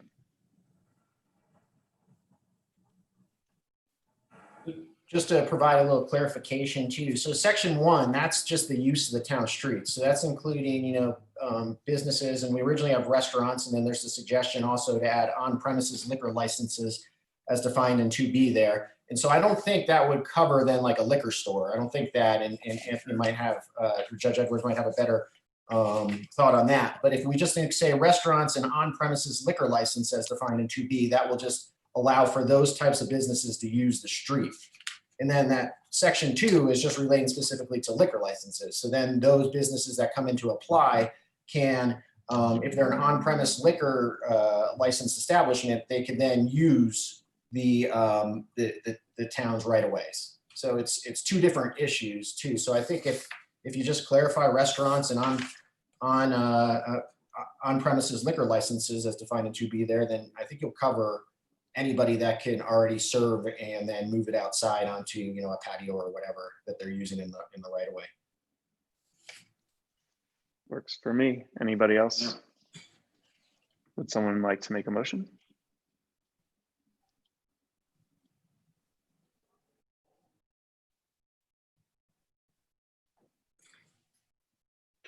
Okay. Attorney Kosnick. I was just going to suggest a motion maybe to make it easy, or potentially. Oh, please. Okay. It'd be a motion to approve emergency ordinance number 2020-04 with the changes to 1A to allow for restaurant business operating on Green Street and Blair Street between 7th Street and 15th Street, and a change to 1B to add to the definition of covered businesses on premises liquor licenses as defined in 2B. And the clarification as mentioned by the mayor in 2C. I second the motion. Or you can so Okay. move. We still need the Is initial that, are you motion. ready for it? Yes. I can make a motion to approve the ordinance 2020-04 with the, As stated by Paul. yeah, Great. thanks.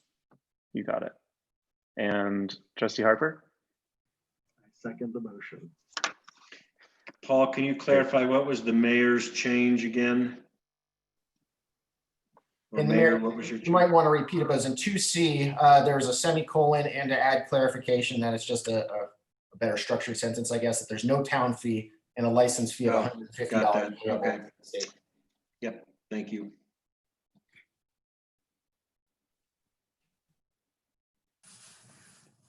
All right. Moving on to section 8B of the agenda, consideration to approve resolution 20. Oh, We well, need to have a second and a vote here. Oh, you're right. Yes, apologies. We did have a second from Trustee Harper, so we need a roll call, but Trustee Borrelli, you'd like to say something? I just heard back from the Triangle and they said yes. And I do believe the gas, or Deanne Gallegos had reached out to Darlene. So, thank you. Roll call, please. And so, sorry, one last clarification. If there is a business that we missed, the intention was not to necessarily miss them. So are we comfortable with staff being inclusive if there's something that was missed? Trustee Wiegert. Actually, did anybody consider the Kendall Mountain Cafe? That would be beyond 15th. Is that correct? They're in between 14th and 15th. Okay. That's why we went to 15th, Trustee Wiegert, to get them in. Thank you. My confusion. No, you Appreciate it. bet. You bet. All right, roll call, please, Kelly.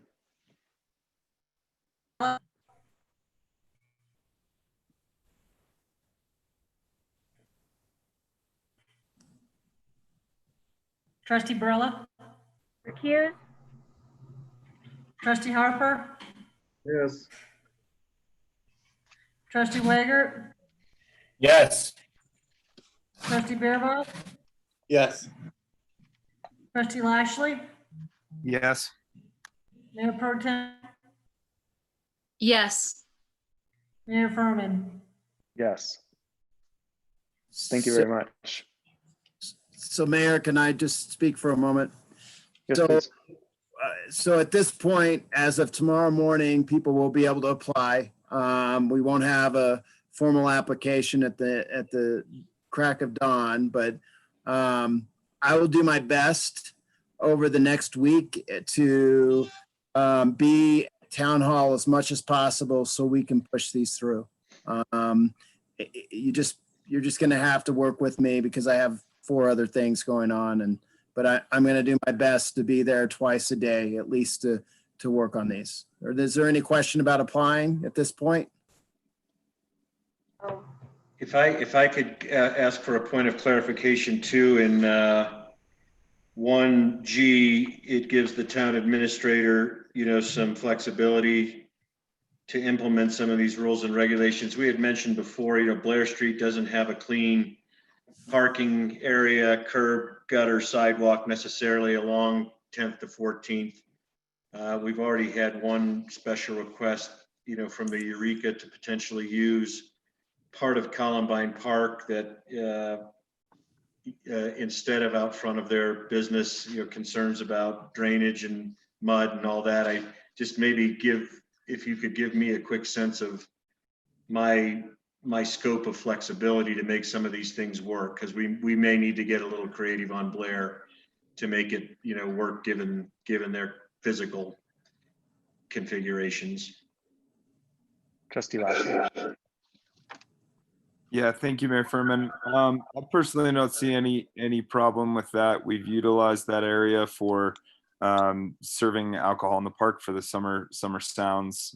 I think we've talked that the pickle barrel may need the flexibility to be on the side street rather than in the main Green Street public right of way. I'm okay with that, but if any of the other trustees have anything negative to say about that, probably now's a good time. Trustee Brella? So my point was to Anthony's, if we could provide everybody who has a liquor license with the link to the one from the LED, so that way you can just really quickly pull up that application and print it out. For all From the state? Mhm. Okay. Yeah. And I Kelly, you have no problem with anything John said. great. Kelly, you had a question? And then I just Attorney want to let Tossing. everybody know that liquor enforcement is trying to have everybody do it online. That way the process will go faster. The application, you're doing them both online, so it'll go faster than waiting to try and do it through the mail. That, and Kelly, does that include, are there questions are they congruent with what we're asking for and what our rules are that we just passed? Yes. Okay, and so Paul, have you looked at that and you feel comfortable with that? Yes, and I think it's referenced in here that it all has to be on the state application and submitted to the town. And just to add one more comment, it would be preferable if the board does not get into any kind of conversations on individual businesses at this time. I think, just if Administrator Ryder, he's given here some flexibility to provide rules and regulations in the furtherance of equitable and fair implementation of this ordinance. So kind of, that's what he's given, the kind of that scope, and he could come back with further questions in the future, but the preference right now would not be to address individual, businesses at all.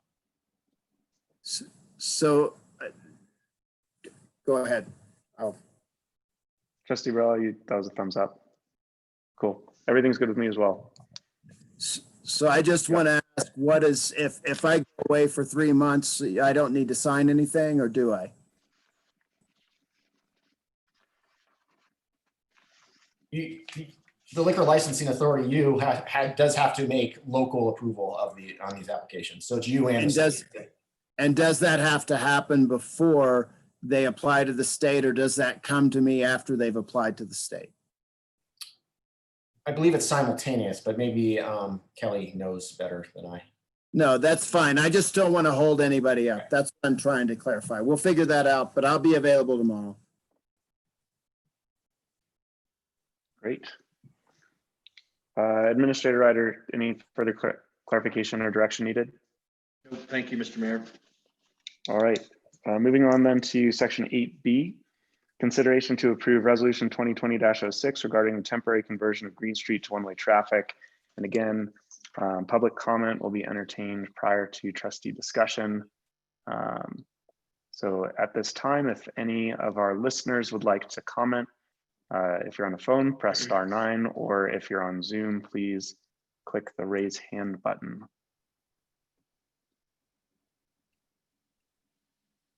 I see a raised hand from Deanne. Please go ahead. Hi, guys. Thank you. I've just been chatting with Blair Street business owners for quite a while now about that, but I would just challenge you guys, just like Trustee Harper said earlier, with whatever solution you folks come up with this evening, that if it happens this evening, and please don't delay. There is no time to be wasted. I say this all the time. It's the salmon run. We all have our fish nets out.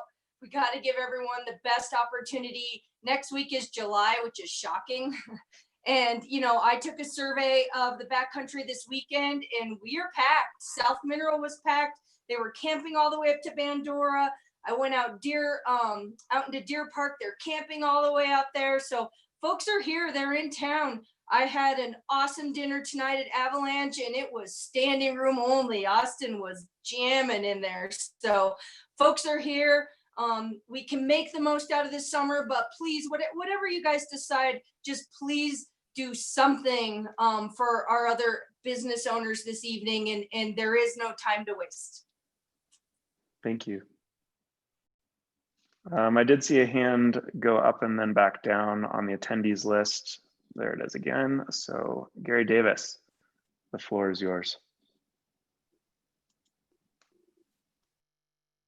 I'm not entirely in favor of one way. I think it would be better as a pedestrian blocked off entirely and figure out how to do that. But I do agree with Deanne, whatever you guys are going to choose, do it tonight. Don't blow it off until later. Thank you. Thank you very much. At this time, I don't see any other hands raised. We did receive a significant amount of comment via email as well as through the survey. So I will open it up now for trustee discussion. Let's start similar to the one before to gauge the general sentiment of the trustees with respect to approval or denying, and then we can talk about details if the consensus seems to be leaning towards approval. Who'd like to go first? Trustee Lashley. Thank you, Mayor Furman. I guess I'm a little more torn. The fire department brought up a really good letter about our emergency services right-of-ways, and I think that in order to kind of move forward with this decision, we have to find an alternative solution to emergency service traffic flow. But I think my main discrepancy before with this was that, you know, the potential buildup from the train potentially being in town and an overflow of traffic, and that's not looking like a reality. So I'm not completely opposed to it. I'm at least not as strongly as I was for reasons kind of mentioned before. But I do think that portion for the emergency services is a really crucial part, and I don't think that it's fair for us to approve this without finding a solution to that. Thank you. Mayor Pro Tem Barney. I'm very much in favor of us thinking creatively about how to support Blair Street. And I really don't want to oppose the one way of Green Street and have it sound like I don't want to support Blair Street businesses. So I do think the public, we're seeing a lot of public opposition to the idea.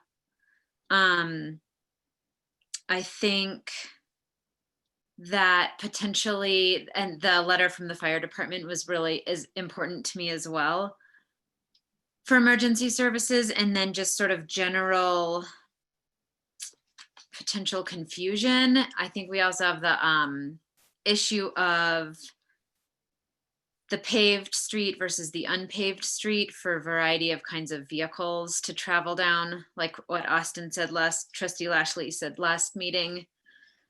Again,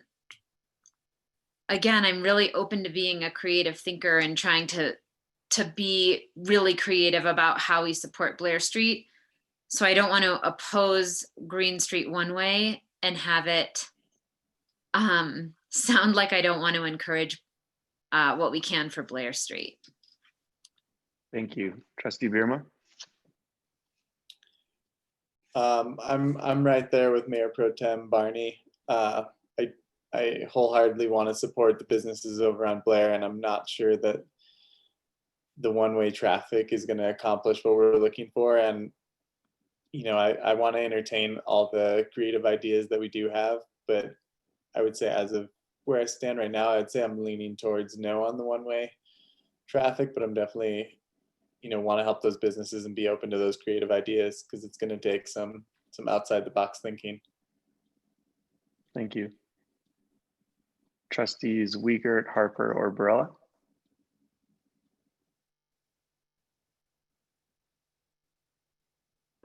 Thank you, Mr. Mayor. I've been advocating for creative, imaginative ideas and thoughts since day one.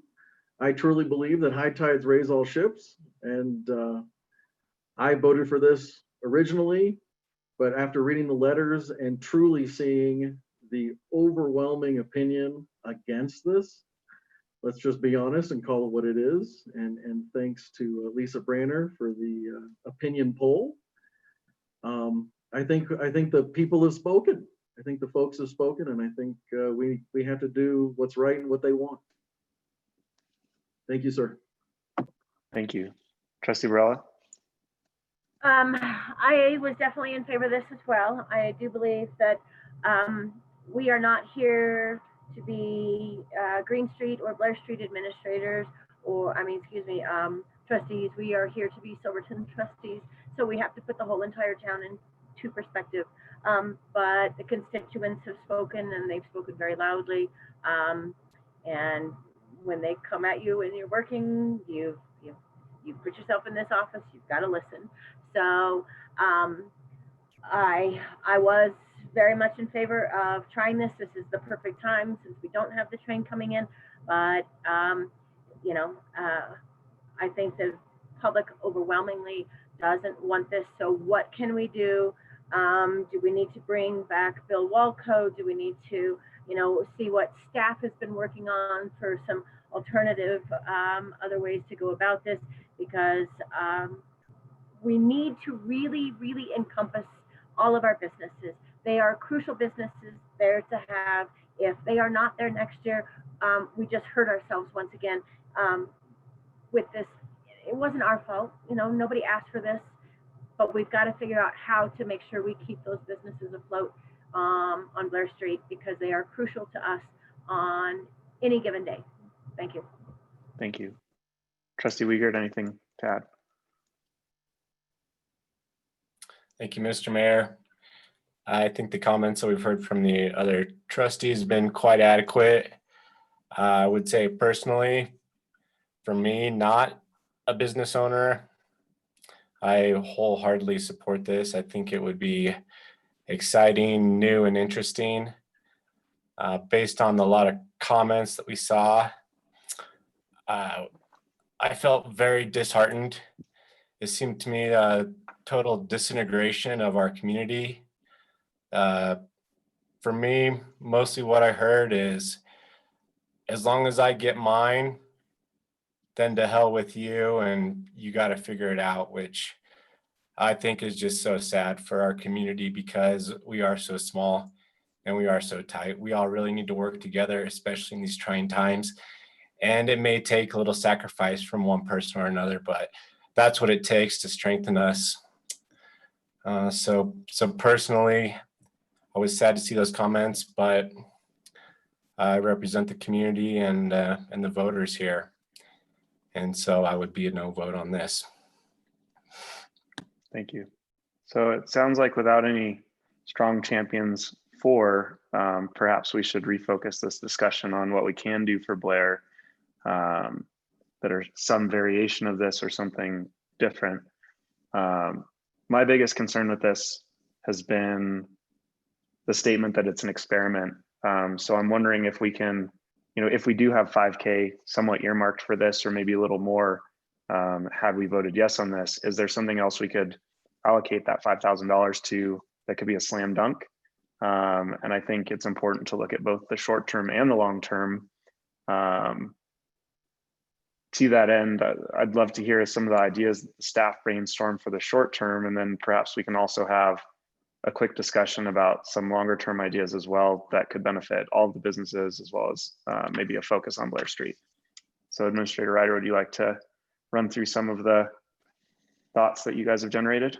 Yes, thank you, Mayor. And I should say these were not limited to staff. Some of them did come through the survey. Some came through people coming to my office, some from Deanne Gallegos and through her contact. So anyway, in no particular order, we've got 8 to 10 things to think about here. So there was a number of mentions on really starting to promote this idea in some form or fashion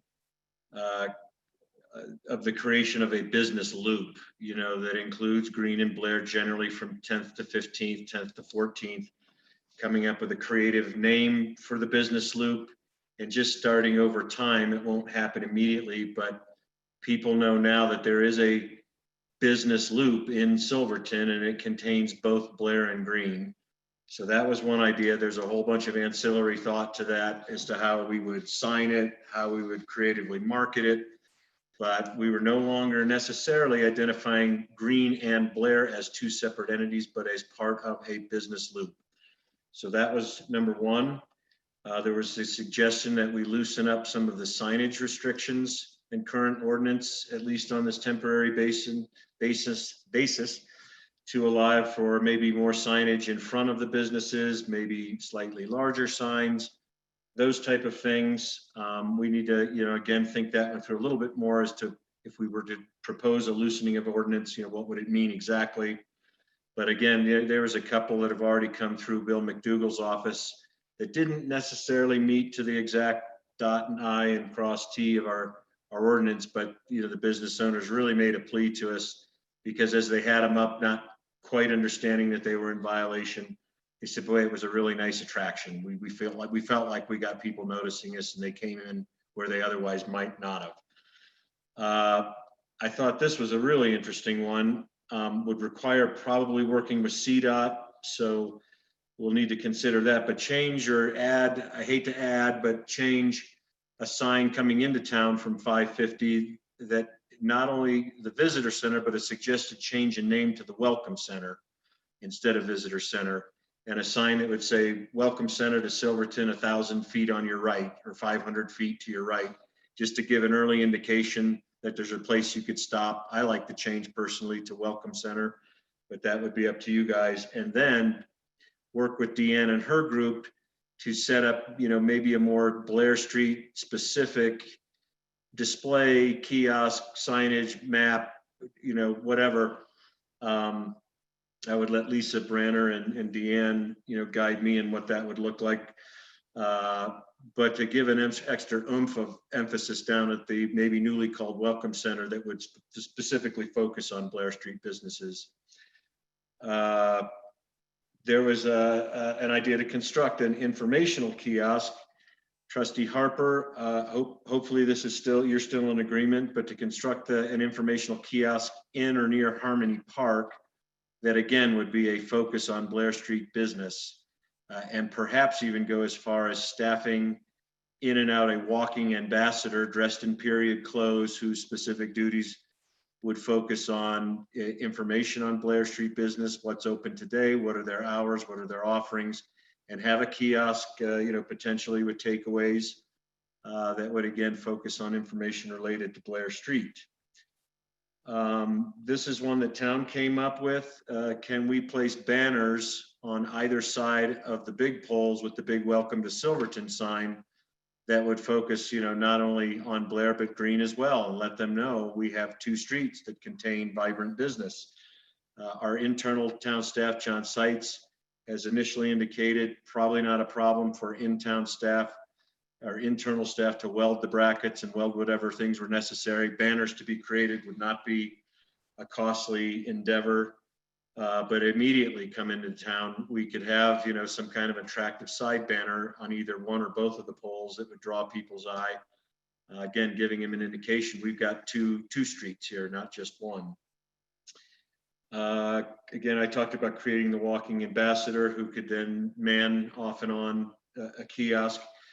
Mayor Furman actually has talked about placing the Wyman trolley at a place that would be refitted to contain information on Blair Street. That's another consideration that came up just recently, to use that vehicle. Obviously, it would draw a lot of attention. With the caveat that it wouldn't be branded as the Wyman if we did that. It would just say Welcome to Silverton on it or something. And maybe that could be used in place of a kiosk. A little more thought needed on that. This was kind of a novel but radical change to make Blair Street one way from 10th to 14th. We don't think that necessarily solves one of the big concerns I had, the fire department letter for sure, but one was brought up by one of our residents, Frank Lee. What are all the EPA potential trucks, traffic, belly dumps, heavy duty equipment coming out of the reclamation projects? There was a lot of them last summer, if you recall, and we send them south on Blair Street. That's also, I think, a fairly serious consideration.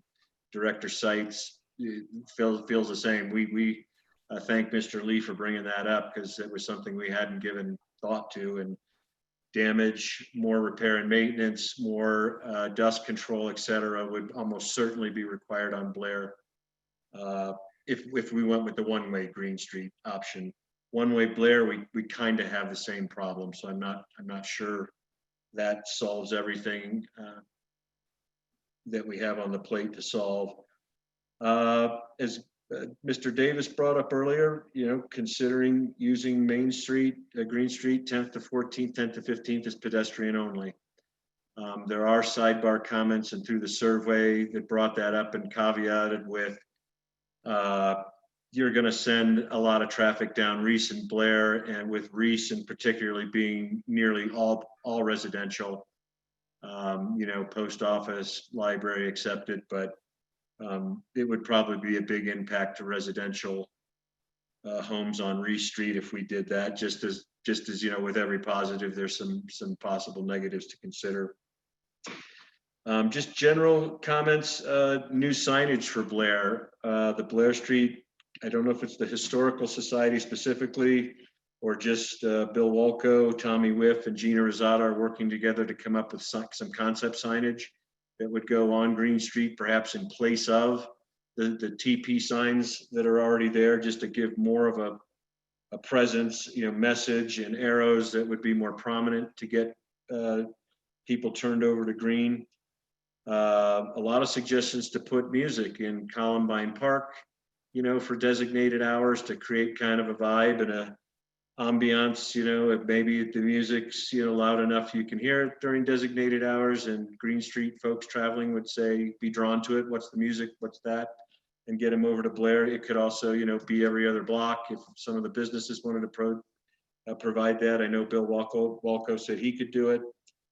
And then finally, another novel one that Lisa Branner came up with this morning, and this would obviously require talk with train officials, but is there anything in the yard, the historical box cars, some of the cattle cars, is there anything available there to pull over to 12th and Park and perhaps put string lighting from the cars to the businesses on either side to kind of create a little streetscape there, particularly at night?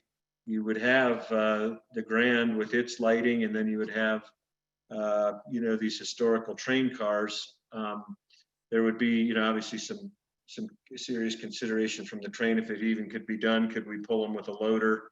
Obviously, we're not going to have an engine up here anytime soon. So that one kind of came up this morning, and I need to talk to Jim and any other train officials necessary, see if that's even possible. But we thought train presence, eyepiece, the lighting would be neat, music in the background. Creative District is looking to potentially start a Friday night gallery walk, for which I think this would be a great addition to, a great attraction to. If the gallery walk became popular, maybe it's twice a month, once a week, who knows, depending on popularity. And before I'll let you go, Trustee Barella, the other thing, and I'm speaking to the public here more than anything, we know we had a lot of opposition to this from some, and some were, extremely critical. Unfortunately, as is often the case, the most extremely critical offer no solution of their own. And most of the critical have probably been here a lot longer than I have. And please feel free, understand the criticism. That's the easy part. The hard part's the solution. So if you've got a good idea, if you've got something you thought about 10 years ago and want to try to resurrect, throw it at me. We're all ears. But it is a bummer to hear some of the negativity and the criticism and then absolutely offer nothing in the way of solution. You take the easy road making a criticism, hard part's coming up with a solution. So help us out. Thank you.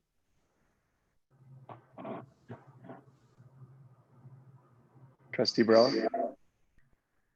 I'd like to propose that we take the planters off of Green Street and put them on Blair, especially since Kimmy was the one who came up with the trees to go in them. I'd like to see them there to give a little bit of a different streetscape as well.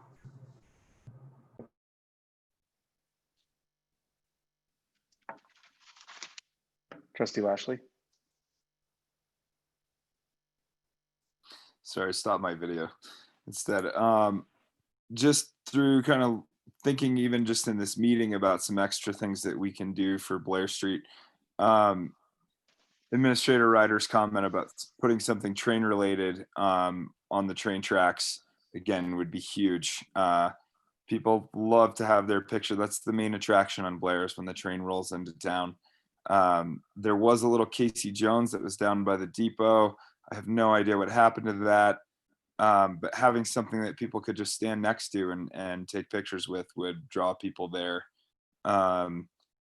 The idea of having some kind of kiosk, even expanded into something like that's either an outdoor museum or something that's housed inside of that trolley car, something like that, that really just describes the history of Blair Street. People really love the whole Bordello district or red light district portion of it too. That's a killer thing that we could do to kind of draw some more attention to Blair Street and really just kind of highlight that. I think that when we go about redoing the Columbine Park things, that we should really consider doing something a little more permanent in that regard too, for the Blair Street history, to kind of drive some interest over there.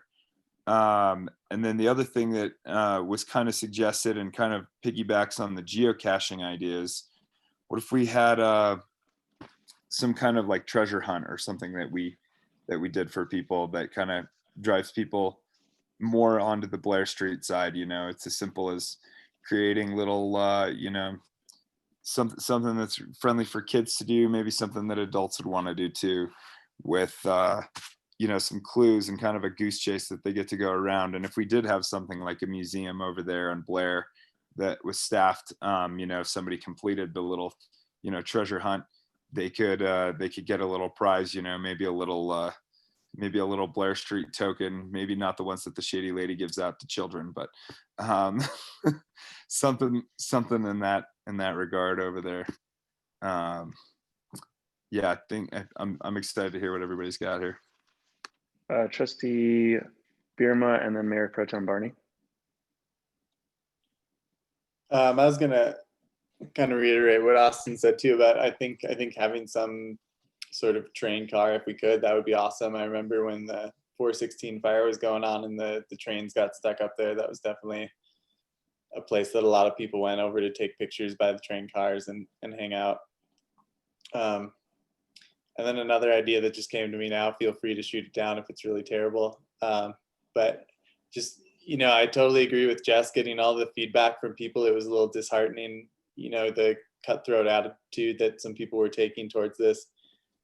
And I almost feel like having I guess this would put the onus on businesses, but, almost like a Blair Street buddy business or something, like, if you go and dine at a business on Green Street, maybe after your meal with your receipt, you get a coupon for a business that's over on Blair for, a free beverage or a 10% off. And then Blair businesses could do the same thing for businesses on Green, just trying to figure out ways where we're pushing people from one street to the other and back and forth, to the most businesses we can. But yeah, that was just something I came up with right now. I don't know if it's a good idea or not. Mayor Pro Tem Barney. Nice, Trustee Birma. Okay.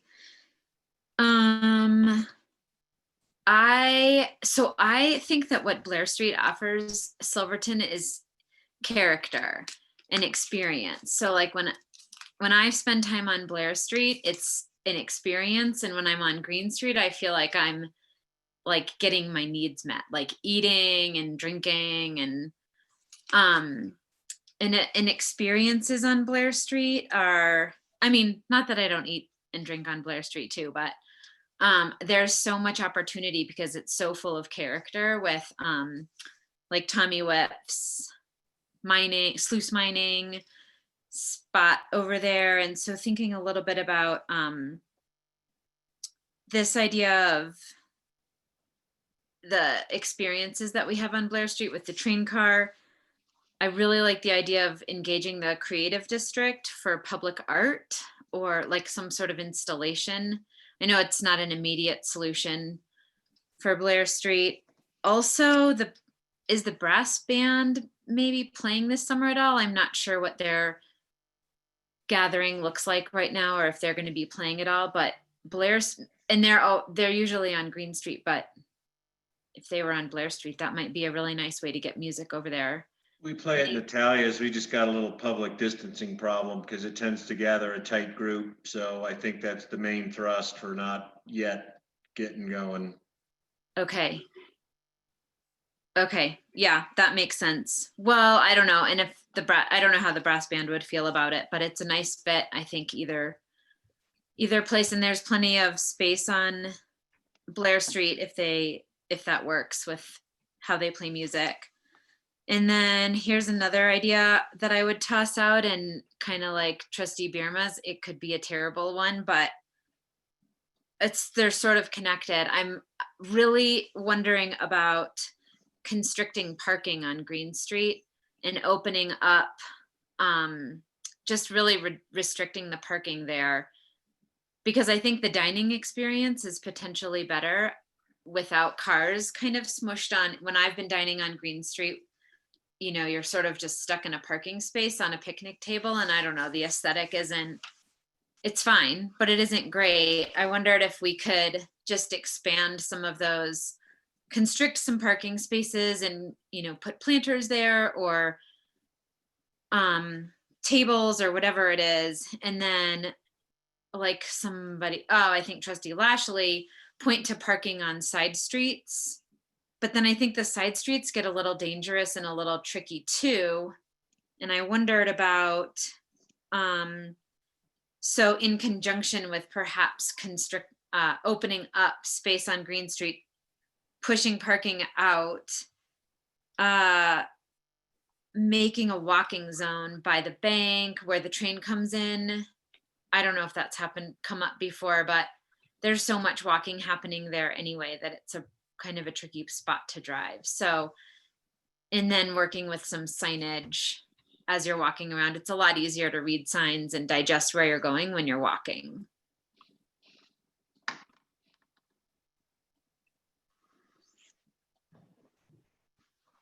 So Administrator Ryder, how much do you want to bite off? Wait, and I forgot my most important thing. I meant to lead with Administrator Ryder. Thank you. That is such a great list. I think we've got a great list of ideas. I mean, if we could do half of these things, I think we could see some uptick.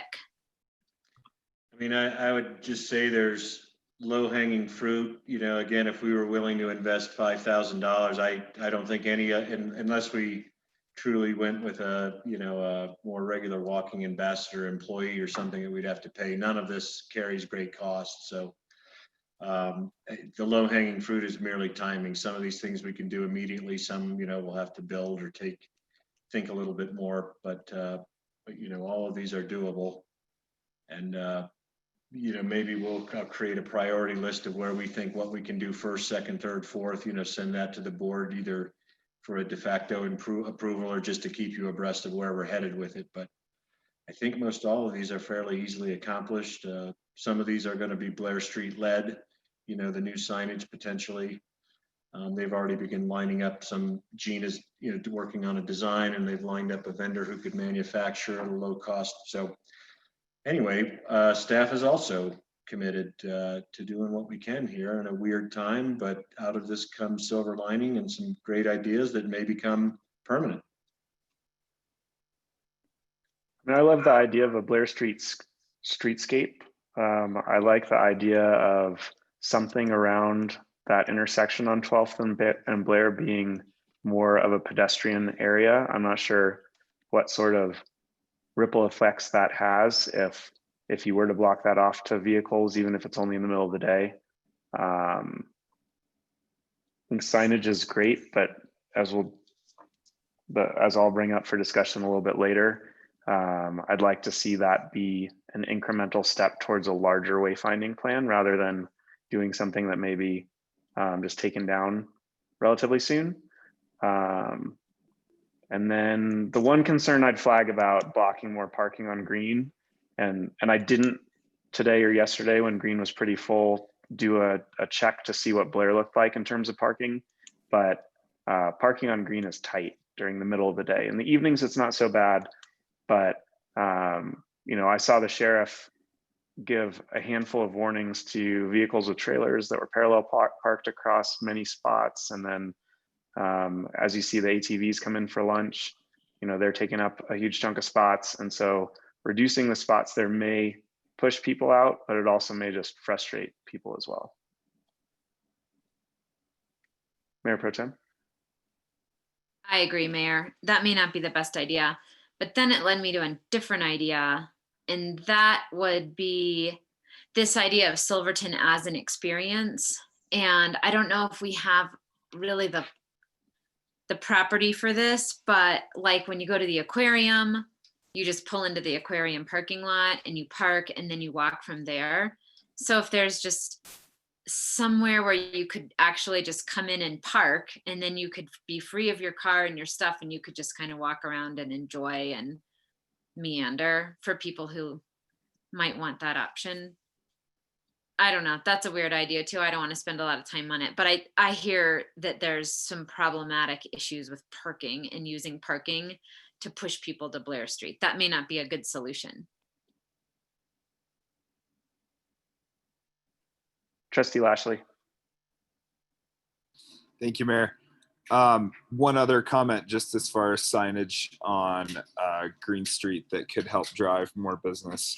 I think if we, this is mainly directed towards Bill Walco and the Blair Street group, but if you could have some site outs that some of the signs were like cutouts of like period dress figures, or I mean, even you could put dummies or something there too that were period dress figures. That would be, I think, kind of cool to kind of lead people over to Blair Street too, as like an extra attention grabber. And it might prevent people from running them over if they look like people too. So at the beginning of this conversation, we were urged to take action. So I'm wondering if we can narrow down this pretty long list to maybe like the top 3 initiatives to give direction to staff, or if Administrator Ryder, you'd like to pick 3 of the most actionable items you talked about to try and take on right away. And so that we can generally say yes to those. And then as other things become feasible or not, you can let us know. And to the extent it's necessary for us to weigh in, we can, or if you're able to just move forward with certain things, you can. Okay, top 3. Well, certainly putting the banners on the side poles is something within our control. So I would say that's one of them. Number 2, even though we, you know, music on Blair, that's some of these are just, we should just do without any further ado. I'm going to try to list 3 that I'd like you guys to consider, because music is a no-brainer. The new, Oh, can I interrupt 1 second? Yep. A longer term idea that I wanted to throw out there, the plans that were presented to us, but I don't think have been discussed yet, of the slightly more than $1 million of development to Blair Street that the Blair Street Association put together with John Seitz and SGM possibly, and maybe another entity. Is there some funding we could allocate towards grant writing for that? And I don't know in what, so it recently came to my attention that Dave Singer has project managed a number of projects for the town and has applied for a bunch of grants on behalf of the town. I have no idea what his fee structure looks like or how that works, but is there possibly an opportunity here for us to spend some money on pursuing that larger, more significant plan and not just being reactive to our current circumstances? I don't know how much Dave Singer costs. We were just talking about not being able to spend, you know, net $3,000 or $4,000 on an outdoor concert. You know, that there's also kind of a sequencing here to Blair Street. You know, we had, right, wrong, or indifferent, we had really hoped to do Columbine Park first. And, you know, to that extent, we're going to apply for a grant, again, GoCo in the fall. And I'm pursuing an option with Citizens Bank to finance that project. Either way, you know, the grant, actually the match for GoCo is going to come out of the Conservation Trust Fund. So that was not a general fund expense, and it's earmarked. And we can certainly look into it. You know, the Blair Street, the idea was get Columbine done 1 year, so we didn't have all of Blair Street and Columbine Park torn up at one time. And then follow that in a perfect world the next summer. Both of those are probably, Columbine is maybe a 90-day project. Blair Street might be an all summer type of project, one side of the street and switching to the other. So I'd have to think about some sequencing, but starting, if anybody's got Dave's contact information, I'd be happy to see or really where he's at, what any kind of grant writer. What's that? Wow. I really, any other grant writer that we could outsource to Yeah. if the funding's available for Yep. something. The problem, because it just comes down to many of the grants require a match, and no, we're not in a position to do that this year if it's of any significance, unfortunately. Trustee Barella, you had your hand up.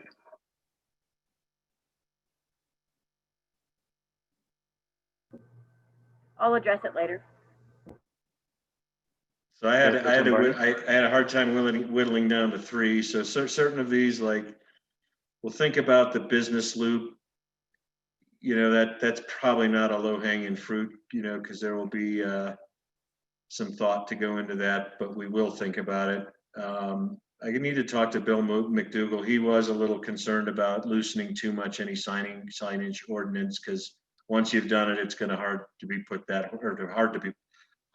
that horse back in the barn, especially if it tracks business. It's going to be hard for people to get back their loosened sign restriction. So we need to think about. So the top 4, not in any order, but change the highway, change the name of this visitor center to welcome center, work with CDOT quickly, or get them just inside of town, start the signage, to get them in there, get the people into the welcome center, and work with Deanne and her group to create a Blair Street eccentric, welcoming kiosk information area, give it its own scope down there, and really encourage their staff to promote Blair Street. Putting the banners on the main poles, we can get that started as soon as John Seitz, can get his guys scheduled. And then 4, really work with the train to see if there's any possible way to get some kind of train presence on 12th and Blair. So those are my 4. Trustee Barella? So currently all of the train car stock that's in the town of Silverton belongs to the Historical Society. That's not something, obviously, with the washout that the narrow gauge railroad would be able to bring up. So I really think this should be a discussion if we want to do something in that respect with the board of, sorry, I just totally lost my train of thought. The board of Historical Society. Thank you. Yeah, okay, good to know. Because, it would require one of our heavy pieces to tow it. And I don't know if that's even feasible, but when there's a will, there's a way. And I think I heard 3 different people raise the idea of having some alternative to the Welcome Center or Visitor Center, or a kiosk of some sort on Blair Street. Is that something you want to look into as well? A kiosk on Blair Street is right there as well, or the trolley, Cool. Doing something informational, in or near Harmony Park. Any other direction? A kiosk of some sort would have to be, built, but there's people in town that I'm sure could do it.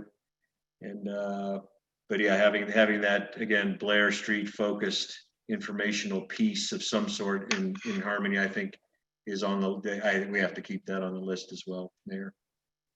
Thank you. Do we need to vote to reject this, or do we just move past it? I believe you need to, yes. Okay. Any other discussion or direction before we move to that? All right. Do we have a motion to deny resolution 2020-06? So moved. And a second? I second it. Thank you, Trustee Harper. Kelly, roll call, please.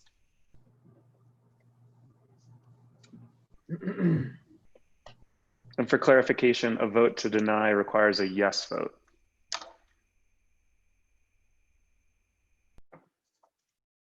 Trustee Barella, Yes.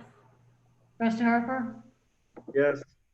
trustee Wager, Yes. trustee Beerma, Yes. trustee Lashley, Yes. Mayor Pro Tem Barney, Yes. Mayor Furman. Yes.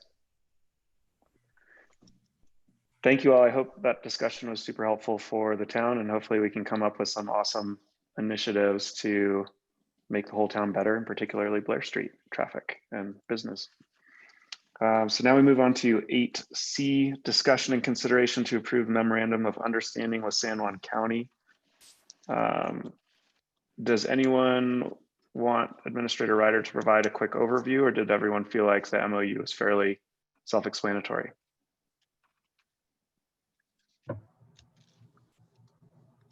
Trustee Barella? Maybe for clarification for the general audience, it should be briefly touched on. Wonderful. Administrator Ryder, would you like to just do a quick overview of what this MOU does? Certainly. So through the CARES Act, in its various layers, $275 million was allocated to the state of Colorado. The state of Colorado further passed law to distribute that quote unquote equitably to the counties and municipalities and cities of the state. Obviously some of the big Denver, Arapahoe County, I mean, they got, an enormous bulk of it. So as I excitedly thumbed down the alphabetical list and came to Durango and saw that they got $4+ million, I thought, well, certainly there's a little something for Silverton. And little it was.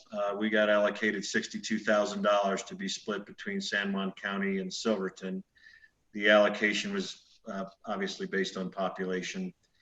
So that's what we got. And Administrator Tukey and I discussed and thought it would be best to, to make the best use of it, split it 3 ways, 20 and change to town, 20 and change to county, and 20 and change to, and I think Administrator Tukey, I think it wasn't an all-purpose fund, he had a term for it, but just a, general relief, helpful fund that we could draw on as needed, as a specific need arose just for the general population. And so that's what that MOU, this is what the MOU states and clarifies and makes official, that we're going to split it 3 ways when we get it in that manner. We are obviously disappointed at the allocation. Thank you. The only question I had to the draft memorandum of understanding was in section 2D with that third allocation that either the town or the county can draw on. And the question was, what's the process? If, for example, both the town and the county have expenditures they'd like to be reimbursed, it says it has to be mutually beneficial to both the town and the county.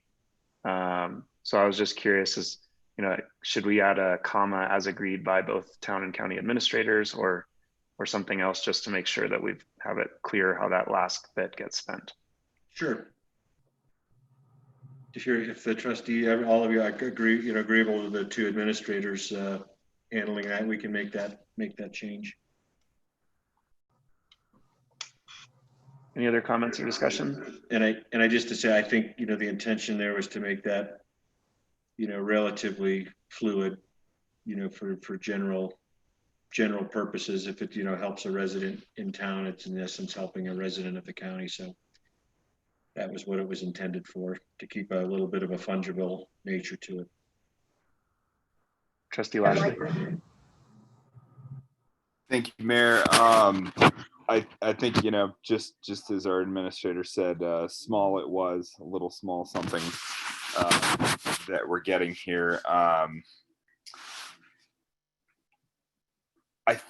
think that the way that this sits is equitable enough. I don't know how deep the discussion went as far as, divvying and tallying this up. But at our next joint meeting with the county, if we have this come up in conversation, I think it's important for us to kind of have our ducks in a row and ask the county to have theirs in a row, as well as to kind of their financial projections for how much we're losing. I mean, we're looking at a shortfall of upwards of $500,000 in sales tax revenue. I know we're really splitting hairs over a small amount of money here, but the county's property tax won't be affected nearly as drastically. So just when we get to these discussions and we talk about what's equitable, I think it's a good idea for us to have our numbers straight and for the county to have theirs straight too, so that we can all put this disaster in perspective for both parties. Thank you, Trustee Lashley. That was a thought I had too about, what were the county's COVID-19 related expenses that this would go to, but I felt better by sections E and F that say if the county doesn't spend its $20,000 by a certain date, it'll get allocated to the town. And the way the COVID related expense is defined, we're struggling to come up with COVID related expenses. We did buy masks, but our employee work and our overtime hours and 2/3 of my day, 3/4 of my day, and the height of the thing was spent all on COVID and learning about it and webinars and what funding is available and what grants and safety measures and attending meetings over and over and over. None of it qualifies under these definitions. So that was part of the reason for the split between the county and the town, is that neither of us can use it. Believe it or not, if we had gotten $1 million, we would have struggled to come up with anywhere near that amount of COVID related expenses as currently defined. So if we had hired an employee directly to deal with this, that would have qualified. So we'll have some expenditures that will apply. We've had everybody continue to keep track of their time spent on anything related COVID. Todd Bove has bought some specialty cleaners and suits and things for bathrooms, that will clearly qualify, but we're going to be hard pressed to use this money for the expenses defined. Trustee Lashley. Just a quick question, Administrator Ryder. Does our newest employee we just hired, Dave Swanson, does that count as COVID related expense? I think he would. He would. All right, thank you. So do I hear a motion to approve the memorandum of understanding between the town of Silverton and San Juan County with the revision suggested to section 2D? So moved. Second. Thank you, Trustees Lashley and Mayor Pro Tem Barney. Roll call, please, Kelly. Trustee Varela, Yes. Trustee Harper, Yes. Trustee Wager, Yes. Trustee Beermo, Yes. Trustee Lashley, Yes. Mayor Pro Tem Barney, Yes. Mayor Furman. Yes. Thank you. And moving on to consideration to approve resolution 2020-07, extending emergency disaster declaration indefinitely. I suppose Administrator Ryder, do you want to do a quick recap of this as well? My only question about this, if you can address it in the recap, is whether there's any downside to extending it indefinitely versus setting it for a period that we can renew. No, I think that's purely ease of administration. When the time comes that the state is backing off it, the county's backing off it, then we'll back off it. It currently expires June 30th as originally approved. And unless Attorney Kosnick would have any additional comment, it's just an administrative, what date do we set? And if we get to that date and we're still under the declaration, we'd have to approve it again. This way it's just once until we decide to terminate it. Thank you. Any discussion? I would entertain a motion to approve resolution 2020-07, extending the emergency disaster declaration indefinitely. So moved. I can second. Kelly, roll call, please.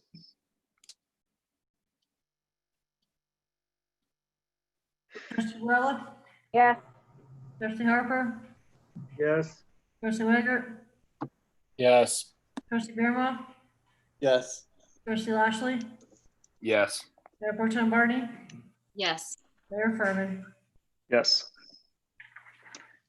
All right, thank you very much. Moving on to new business. We've already covered the farmers market event application. So the only thing is the addition of efforts relating to wayfinding, which I'd like to preface since this was an agenda request of mine, and hopefully we can keep it super short because the meeting is going to go late with the executive session tonight.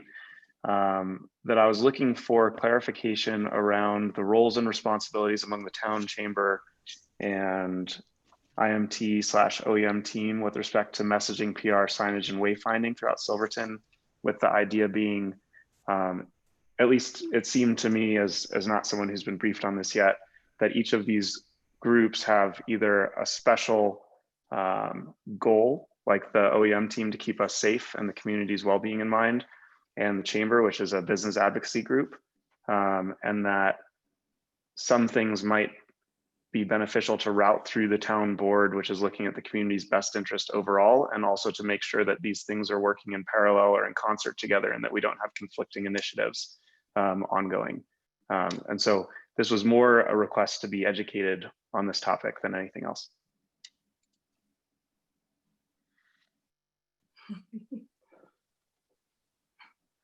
Deanne?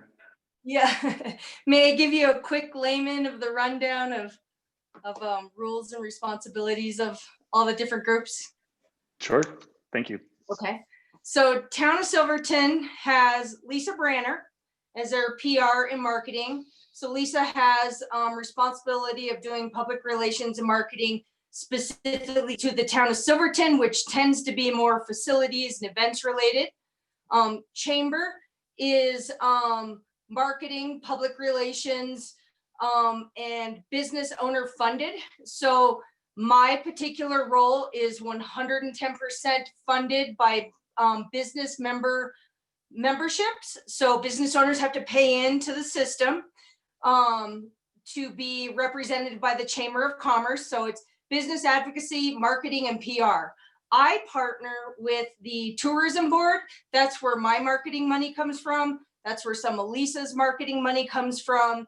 And then on occasion, because we've had disaster after disaster last 3 years, Lisa and I have partnered on very specific projects around economy recovery and marketing messaging that her and I make those decisions for. So there, and then we used to have, San Juan development, right? So now, unfortunately, we're not with the director, we're still with a board.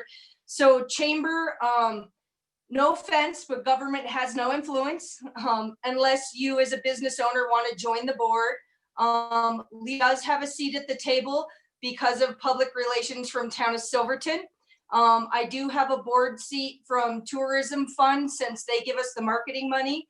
And then the business owners are elected by the business population. So this is a board that I report to. Those are my bosses that are elected by the business community, and then 3 permanent seats. So I specifically have chosen not to be government funded because A, it is business advocacy. When need be, I actually need to challenge government, AKA this particular board or the county commissioners. So to keep the lines clean, chamber will always be business owner funded. I write grants, I do fundraising, I do what I need to do to keep my my position funded. And then again, I go after the marketing money through the tourism board. I got actually blessed with $50,000 marketing money today. I've had a long-standing relationship with them. And then again, we do have a partnership with Lisa Branner for very certain projects. So like AKA her and I were trying to take on the billboards. We actually got denied, unfortunately, today, but we are not giving up. We are going back. We are going back for more. We're going to do that. Lisa. That's right. So Lisa and I are very strong allies, and she sits on my board, right? So Chamber will always be a separate organization that is business owner controlled. And then again, town is lucky to have this PR position of Lisa. So you guys really, I guess in theory, have say so when it comes to town public relations and marketing plans and that kind of stuff. Chamber, no offense, you don't. And then there is a partnership with the visitor center. So here's how the visitor center happened. And I think this happened 2 decades ago. I don't even know how many decades ago. The town of Silverton gives the chamber a contract to ensure the visitor center is staffed and open 7 days a week, right? That actually costs up to $50,000 to do that, to staff it, to have it open, to pay the heat, the bookkeeper, the taxes. Like, I am responsible for the entire situation. The town of Silverton gives $42,000 for that. The way I've had to make up the rest of the money to ensure that we even have a visitor center in this community is the bookstore and the book sales. So I bolstered up the store to be able to actually continue to fund it. So the town gives that contract. We get a check for like $3,400 a month. And then I have to do book sales in the summer, which is one of the things I'm a little concerned about this summer, which is why we dialed back hours and staff. So I can ensure that we can actually accomplish that. We will eventually have to, as people make money and raises and that kind of thing, I have longstanding staff, I'm gonna have to just always increase that budget. What the town does do is pay the chamber $92 a week. Actually, it ends up being like $4,700 a year to be completely responsible for that. So it's a partnership to ensure that service is up and running in this community. So the visitor center, we treat like, if you're San Juan County business, Silverton business, it doesn't matter. You have access to the visitor center. We don't keep the chamber membership lines drawn clean. Where we do keep the line drawn clean is silvertoncolorado.com. Chamber owns the phone number, the social media account, all the marketing and advertising, that is solely at the discretion of the chamber and my chamber board. And so that is the commodity that I have to sell to my business owners, being the #1 marketing and advertising entity in the Valley. And then again, now we're hoping to revive San Juan development. So unfortunately, during the pandemic, there used to be 3 of us working towards these efforts. Now it's Lisa and I hoping to get, San Juan development back. But when Lisa and I work on a joint project, Lisa and I are in the end the decision makers. Sometimes we do put things out to the community for feedback, kind of like we're doing now with the billboards, but Lisa and I are accountable to the tourism board. So now there's a whole nother board that we're all accountable to. So my marketing plan, my marketing budget, what I'm doing with silvertoncolorado.com is blessed and funded by the tourism board, which we went through those motions today. Whereas Lisa, I think it's a third of her. She has gained incredible street cred with those guys. And it has been a tough 3 years for Lisa to get where she got today. That was a huge accomplishment, you guys, for what Lisa got through with the tourism board today. They used to not want to fund anything with the town, and she has slowly but surely chipped away at. So we are in strong alliance and partnership with when Lisa and I partner. And then you guys have your own marketing plan and PR through Lisa. And then I am independent with my nonprofit and with my business owners, but really who has empowerment over me is my my board, my chamber board. And that's just a quick, brief layman Thank you. That's hugely helpful. I definitely have a much better understanding of all those moving parts. Yeah, it gets complicated. So the question that I have is that who's, like, particularly as an example, the welcome signs and whatever we're doing at the front end of town, like, who's advocating for the non-business owner community members? That's Lisa, in terms of making sure that, like, the messaging or the signage has input from all constituencies and not just business owners. Actually, go ahead, Lisa. I was just going to try to explain a little bit about how that all works. So there are a couple different things at the entrance to town. We have the welcome banner that sits across the street as people come up Green Street. And those poles are owned by the town. Those banners, that whole process is managed by the town. Then I think also what is kind of being talked about right now that there's maybe not clarity about is the billboards that sit down by the highway. And Deanne can help me out on this, but my understanding is that the billboards themselves were paid for by the chamber. So they're technically owned by the chamber, but I believe they sit on town land. And Yes. so we are working together on a plan for updating them. It's been about 30 years since those were first put in place, and we all know they're a little bit worn and need a facelift. And so Deanne and I are working on that together. And we are soliciting feedback from the community on that. I think we have a multi-phase process here. Step number one is getting the funding to actually do anything with it. Our estimate is about 12 grand to reface both of those billboards. But we asked the community for feedback on what kind of a marketing message they might want on those billboards. The tourism board needs some convincing if they're going to actually pony up the money for it. They really would like to see a much broader scale signage plan happening, which, you know, it starts then kind of tilting toward the wayfinding master plan that the town did in 2017.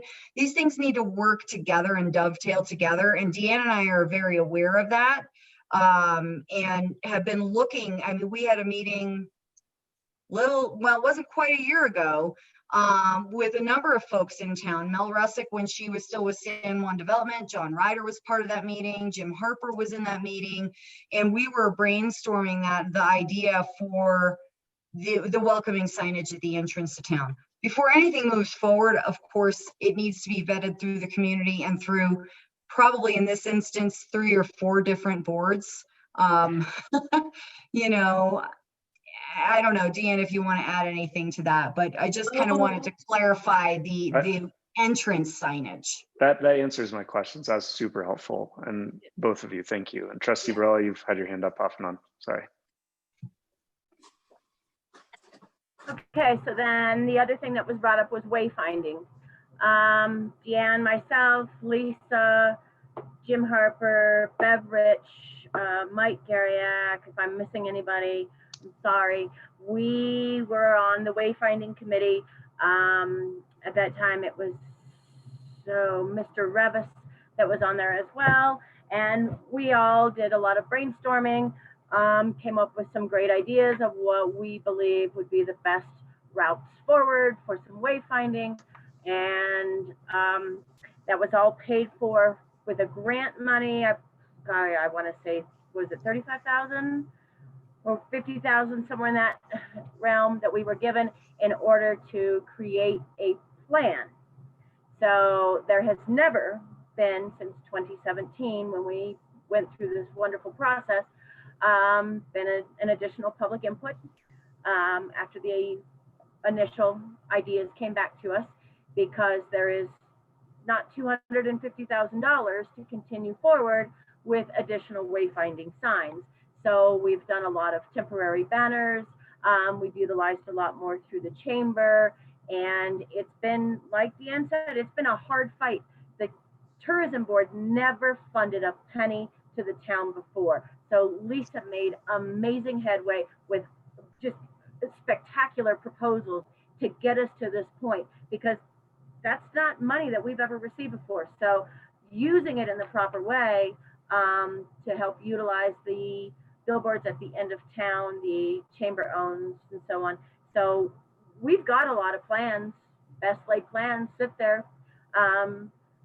But what do you do with them if there's no money? So these two ladies have put all the effort, and Mel Russick at one time, getting us the right marketing plan moving forward. So I hope that answers the questions about wayfinding as well. Thank you. Yeah, I read through the plan. I think it looks awesome. I don't know if that's something that should be on our website as well with the other like kind of master planning documents we have out there. But I'd love to plant a seed with this board, just spend some brain power thinking about how we can apply for, you know, some of the grants that don't require matching, if there are any on the 3 pages at the back end of that plan suggesting on how to fund it. Because that seems to be a consistent, and I'll get to you, I promise, but that seems to be a really consistent piece of feedback we get year after year after year.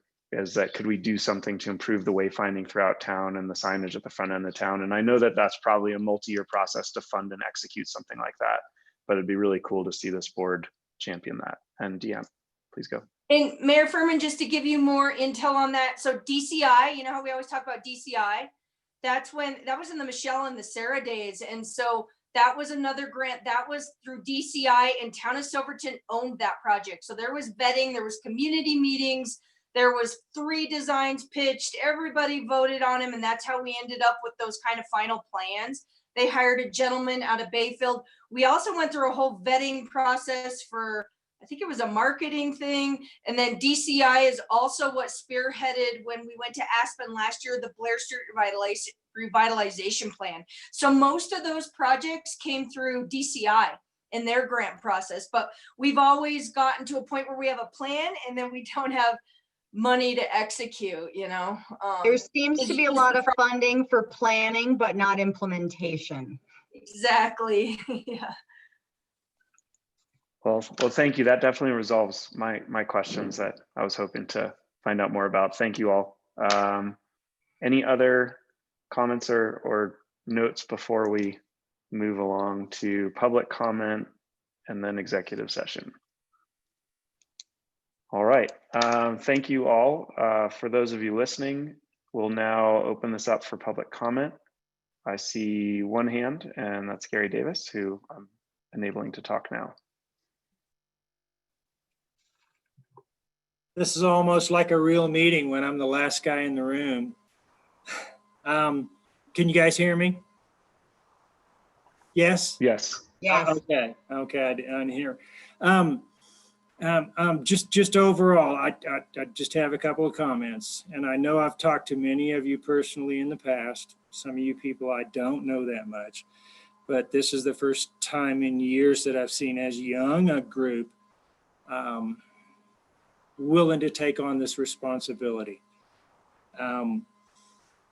You know, all cultures grew because of an economy, and an economy grew that civilization, and when it collapsed, bad things happen. A vacuum can happen, and usually everybody can survive. Here, a mining economy built this community and it built this infrastructure, and now it's gone. But what it left behind is, man, the lights are on, the water in and out. There's a hospital, there's a school. We have a great place in the world, and a future generation is going to be the one that fixes this. This is a 4 or 5 or 6 generation event from mines quit, whoosh, to is it ever going to be good again? And right now, of this 4 or 5 generation event, you guys are the ones who've taken the responsibility in the middle of it to try and wrap your head around it.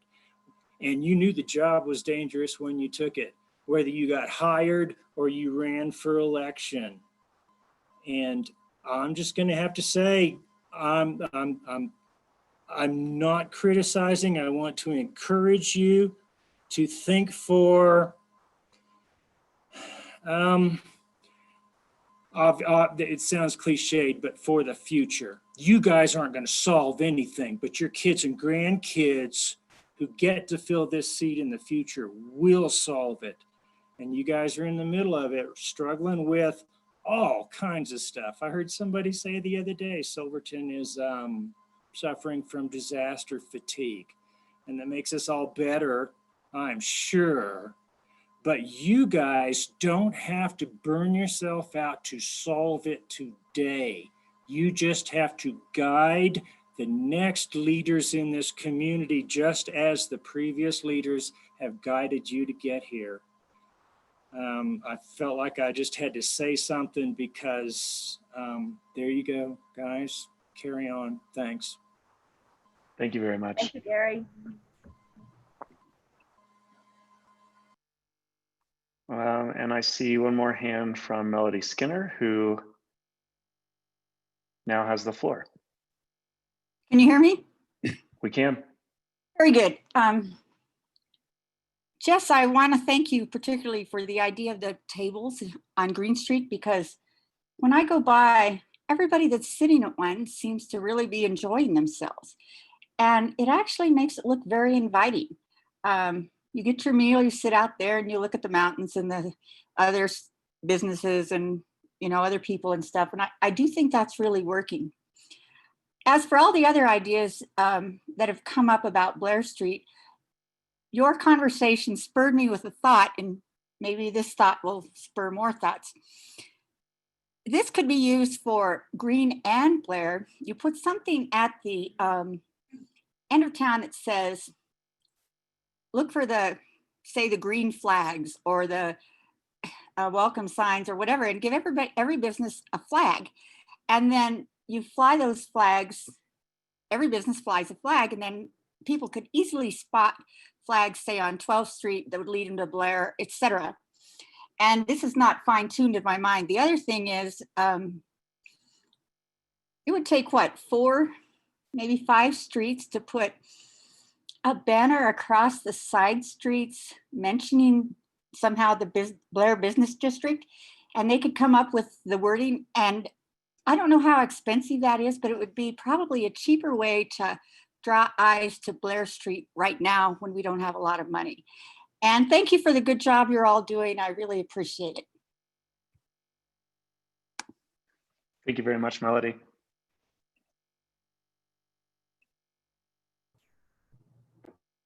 At this time, I do not see any other hands up.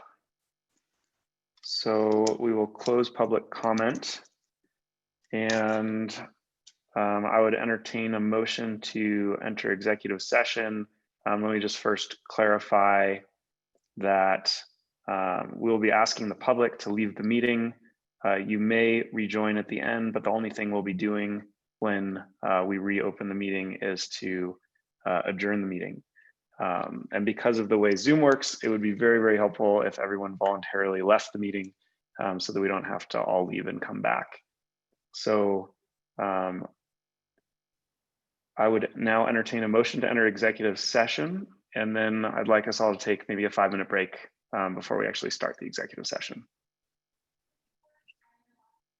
I'll make a motion to enter executive session for the purpose of determining positions relative to matters that may be subject to negotiations, developing strategy for negotiations, and/or instructing negotiators under CRS section 24-6-402 4E concerning Silverton Lakes wetland mitigation, and to receive legal advice under CRS 24-6-402 4B.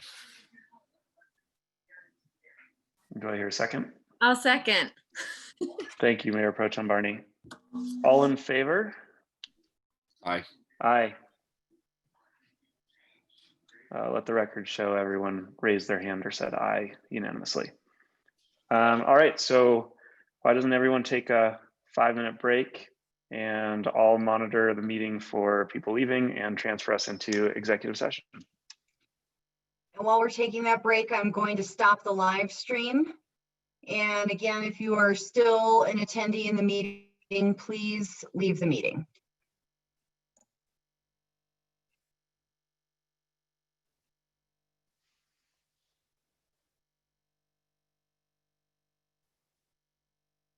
Lisa, I'm going to turn my camera off, but I'll monitor and then follow the instructions once everyone. Okay. Oh, Sounds good. cool. Thank you.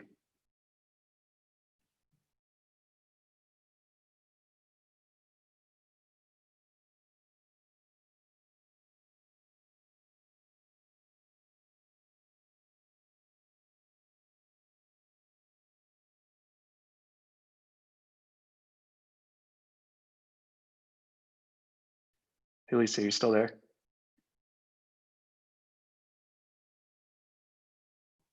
I am. I do not have the 3 dots. Do you need to change my status in some way? Let me check on that. I only see a button that says lower all. Oh, wait, hold on. I got it.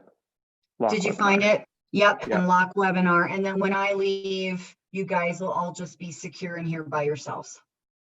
Got it. Okay. I'm Okay. gonna go figure out this YouTube thing. That's always tricky. All right, thank you. Yeah.